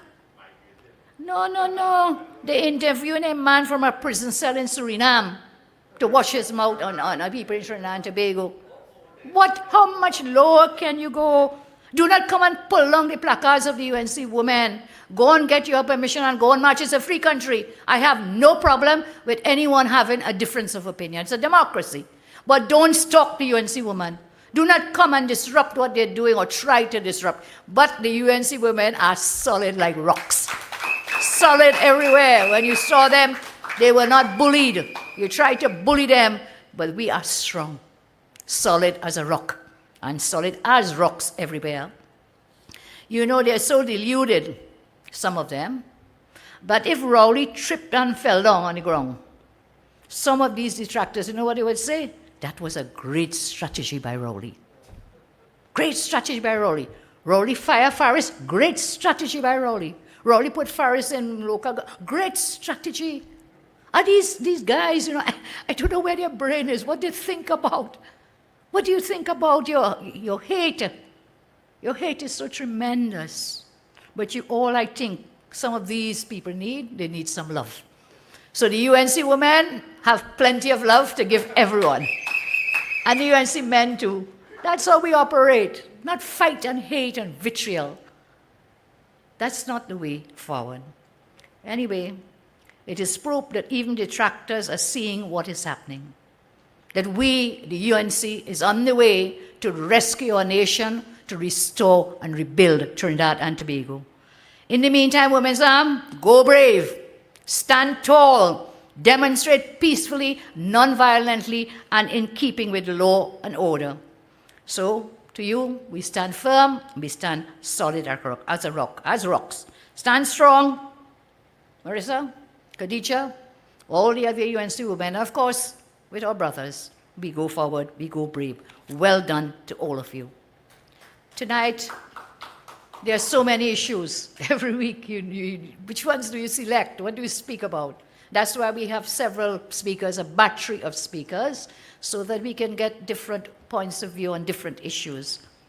So, the Police Service Commission, several of you have spoken. Sean was very good on that tonight, as others. So I will not spend too much time on speaking of the Police Service Commission again, and the fiasco there, and the interference by the Prime Minister and by the President. Let's not leave out of this, you know. Because as Sean asked the question, how you end up there by this house at the same time, this merit list? Who told who about the list? Who told it was Gary and you're coming to complain about Gary and so on? All of that is not water under the bridge, and that issue is not going to go away, where Prime Minister is interfering with the independent institutions of our land. Now, why? Why? Why would he do that? Why would he run down my president's house and drink some coffee or have some tea or something, and then talk to Blissy Prasad, take the merit list, give them all kinds of advice? What happened on that fateful day? Why would he do it? At first we said, well, it's because he wanted to get out Gary Griffith. Was Operation Get Out Gary Griffith? Maybe yes. But to do what? To then have maybe no substantive commission of police. Why? Why? Because if you don't have a substantive post which has security of tenure, then you are in the pockets, in the hands of the whims and fancies of the cabinet and the Prime Minister, who will then keep renewing your contract. Keep renewing. Because you're acting, so we renew you to act again and to keep acting. And when you're forever acting, you're beholden. A puppet on a string. Thank you, Khadija. A puppet on a string. That's what you hope to achieve. So once it's to get out Gary Griffith, we have to look at these fellas are very devious, you know, to get their own way. We talk about how in every way they interfere with independent institutions, in every way that they attempt to break and hold and to control. And look, the latest revelations with the CPC. Look what happened with the CPC. Look, that CPC has had decades of working in that office as CPC. He has served under many persons who was Attorney General in our country. When I became AG under the Pandey regime, albeit it was a very 10 days kind of AG work, but the protocols were there and we had to work and do it in a certain way. Mr. McIntyre was the CPC. When Mr. Ramesh became the AG, he was still the CPC. When Anand Ram Logan became, he was the CPC. When Faris became the AG, he was CPC. So how come things went so wrong under Faris? And why? So I have a new name for Mr. Faris tonight. Mr. Faris al-Bully. He was bullying the CPC, but the CPC, in honor of the job that he holds as a senior draftsman in the government, he stood his ground. And he was not afraid to let Faris know, look, you just can't. This is not business Al-Rawi, you know. This is not business per Al-Rawi, you know.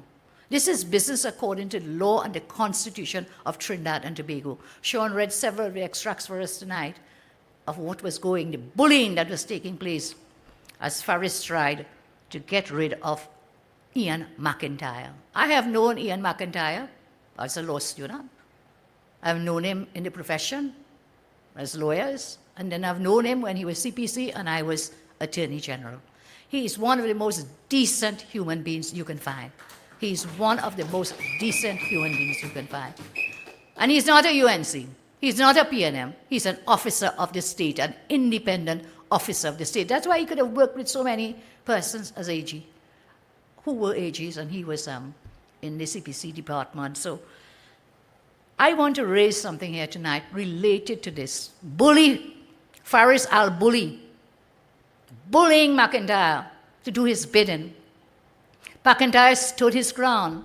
But you know what happened? Very bad law came to be passed in the parliament. Very bad law. Let's back up. Faris was the man who told this country, the most dunce attorney general you could ever meet, told this country they had no rights to privacy. So you could come to the parliament and don't care whether you have private rights or don't have private rights. No rights. And so from day one, he kept bringing legislation to the parliament. Either, one, excluding the requirement for the special majorities, remember that? And alternatively, removing, where there was such a provision, removing it. So let me share with you some of those pieces of legislation. Several pieces of legislation. I have identified in this short time about 9 such pieces. Let's go. The Anti-Gang Amendment Act number 4 of 2021. We voted against it, but they passed it because there was no special majority. We raised the concerns that it required a special majority. No, not according to Mr. Surat Faris.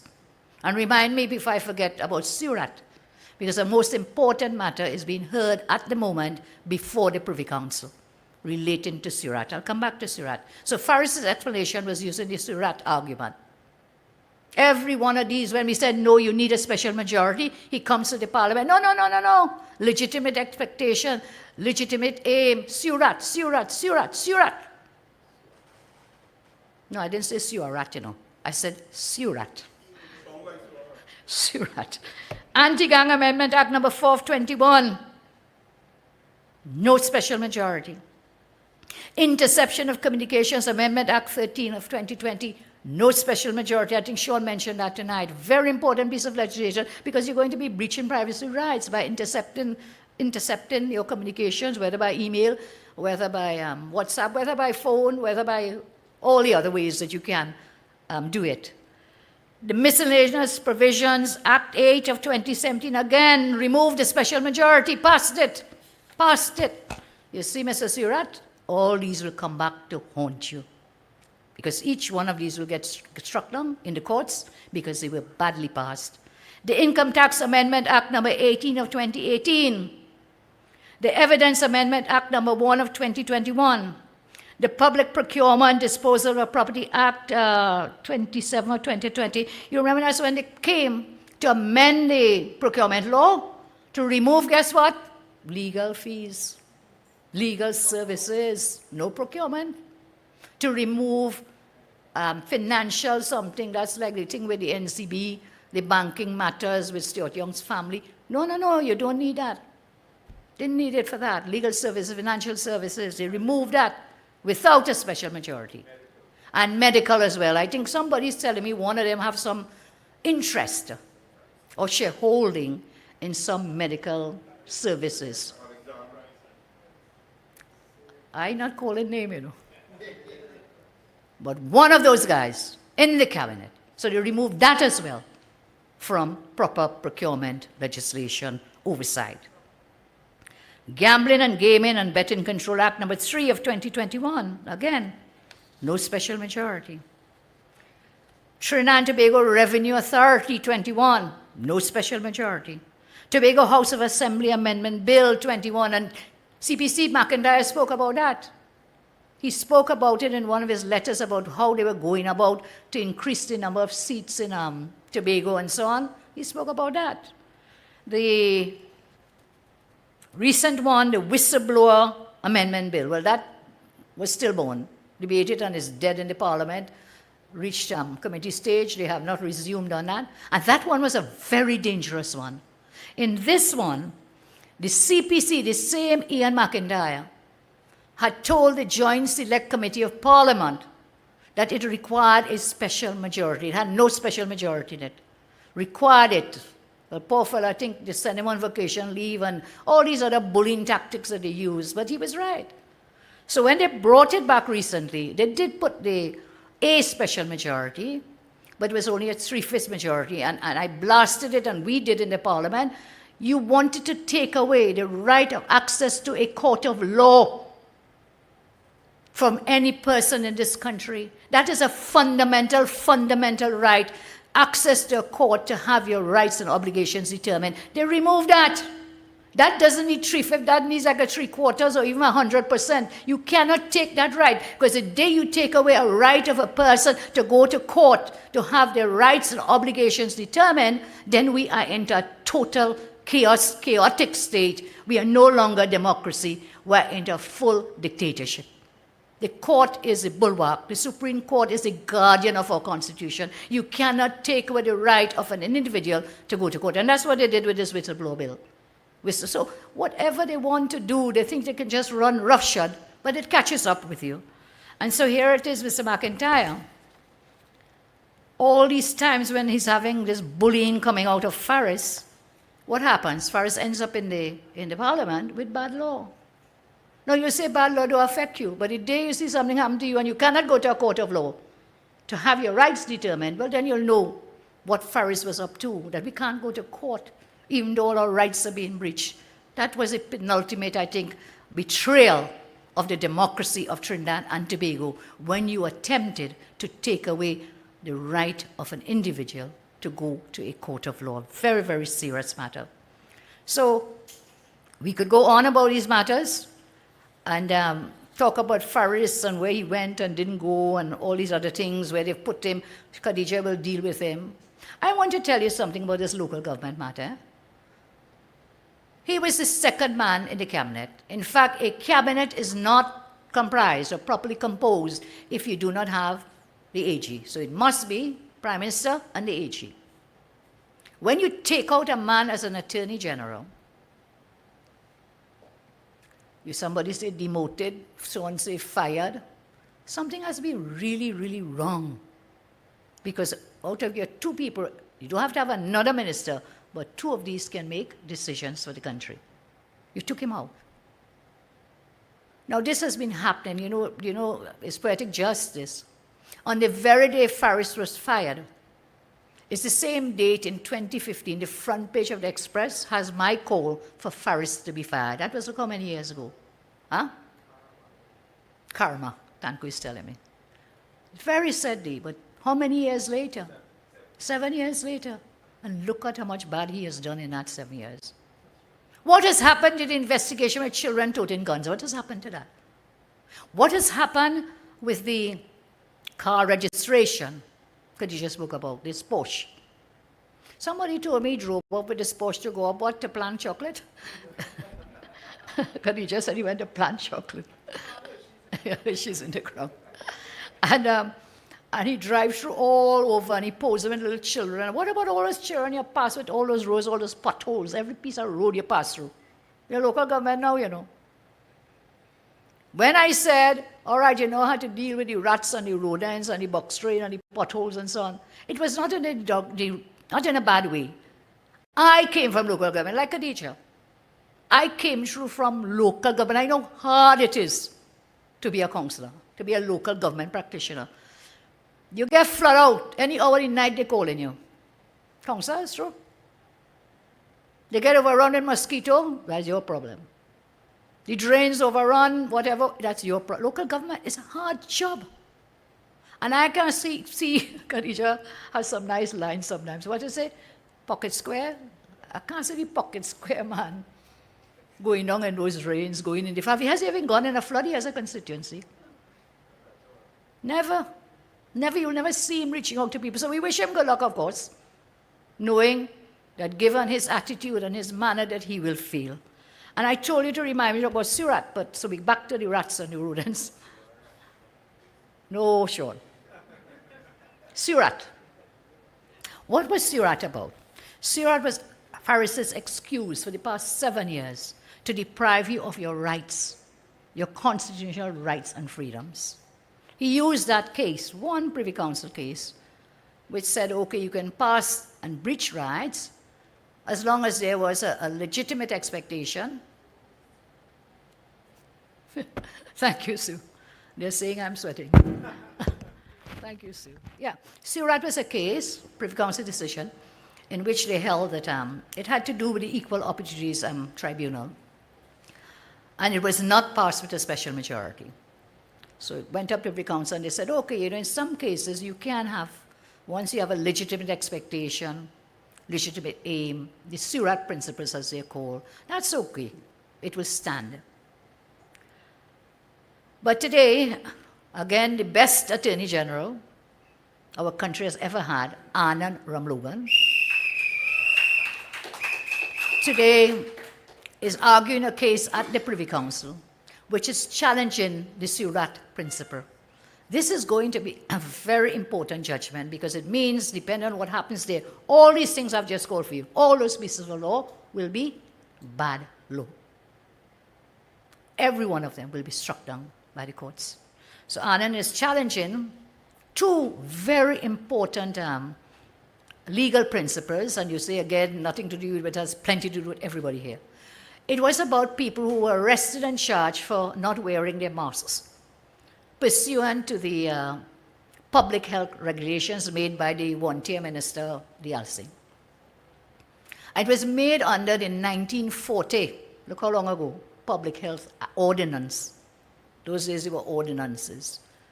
And the minister purported to make these regulations, as they were, lock up the fellas and charge them and blah, blah, blah. And Anand and his team, on behalf of Suraj, not Surat now, Suraj and others, challenged the regulations on two grounds. One is that it is not saved law. Our Constitution says if the law is saved, good. It was the law in 1940, so it's fine now. So the argument there is whether that is saved law. Now, how could it be saved if it was never there?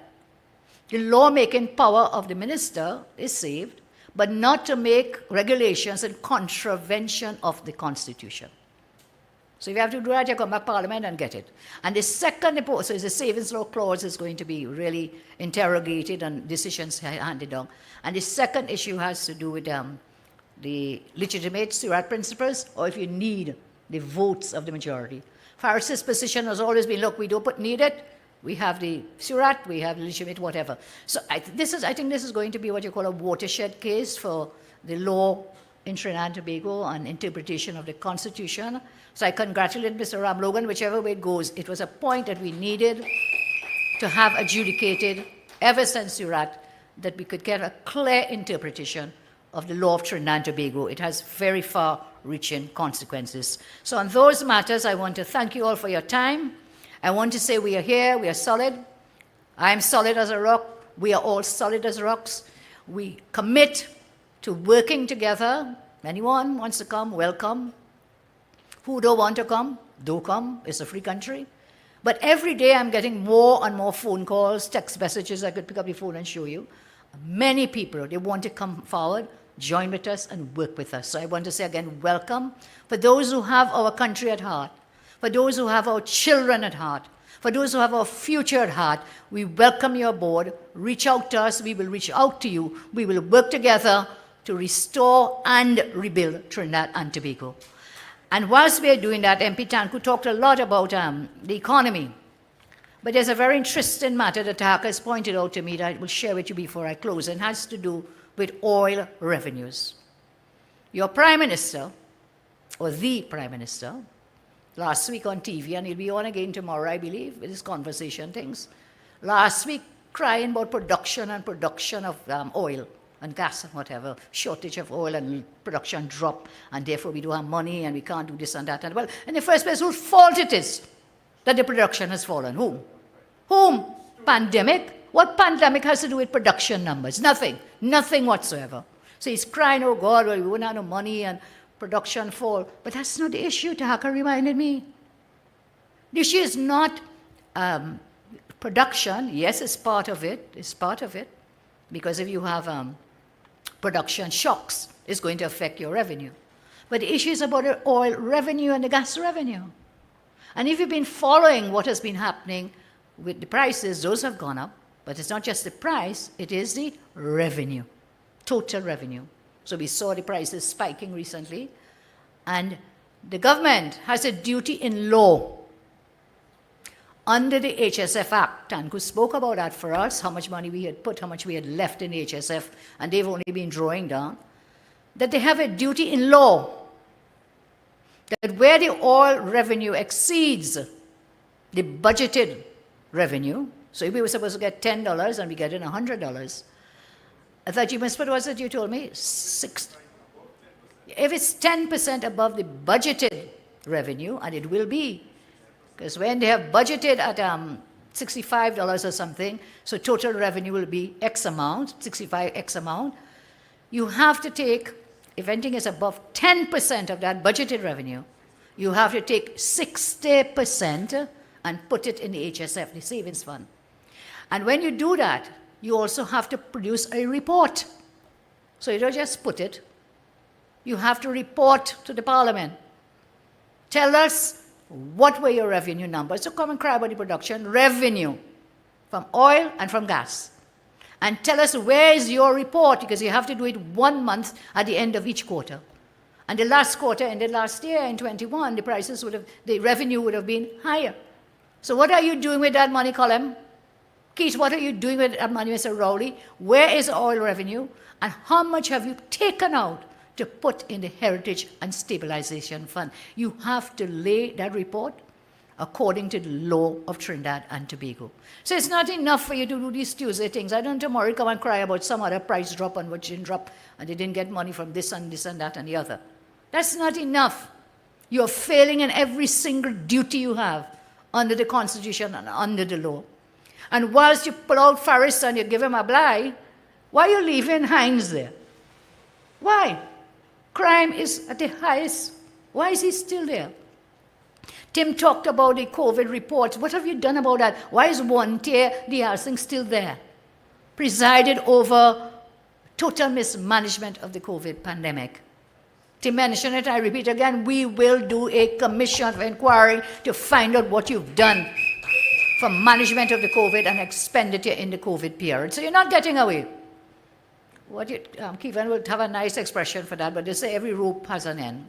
And something rope for Maga goat or whatever the words are. Long rope for Maga goat. Well, your rope is coming to an end. We will continue to fight, we will continue to work, and we will not rest until you are legally removed from political office so we can restore and rebuild Trinidad and Tobago. I thank you all. God bless you. Have a great night.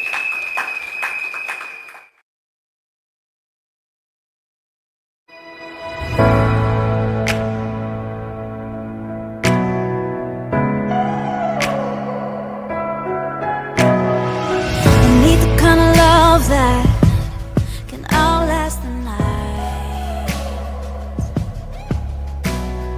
I need the kind of love that is willing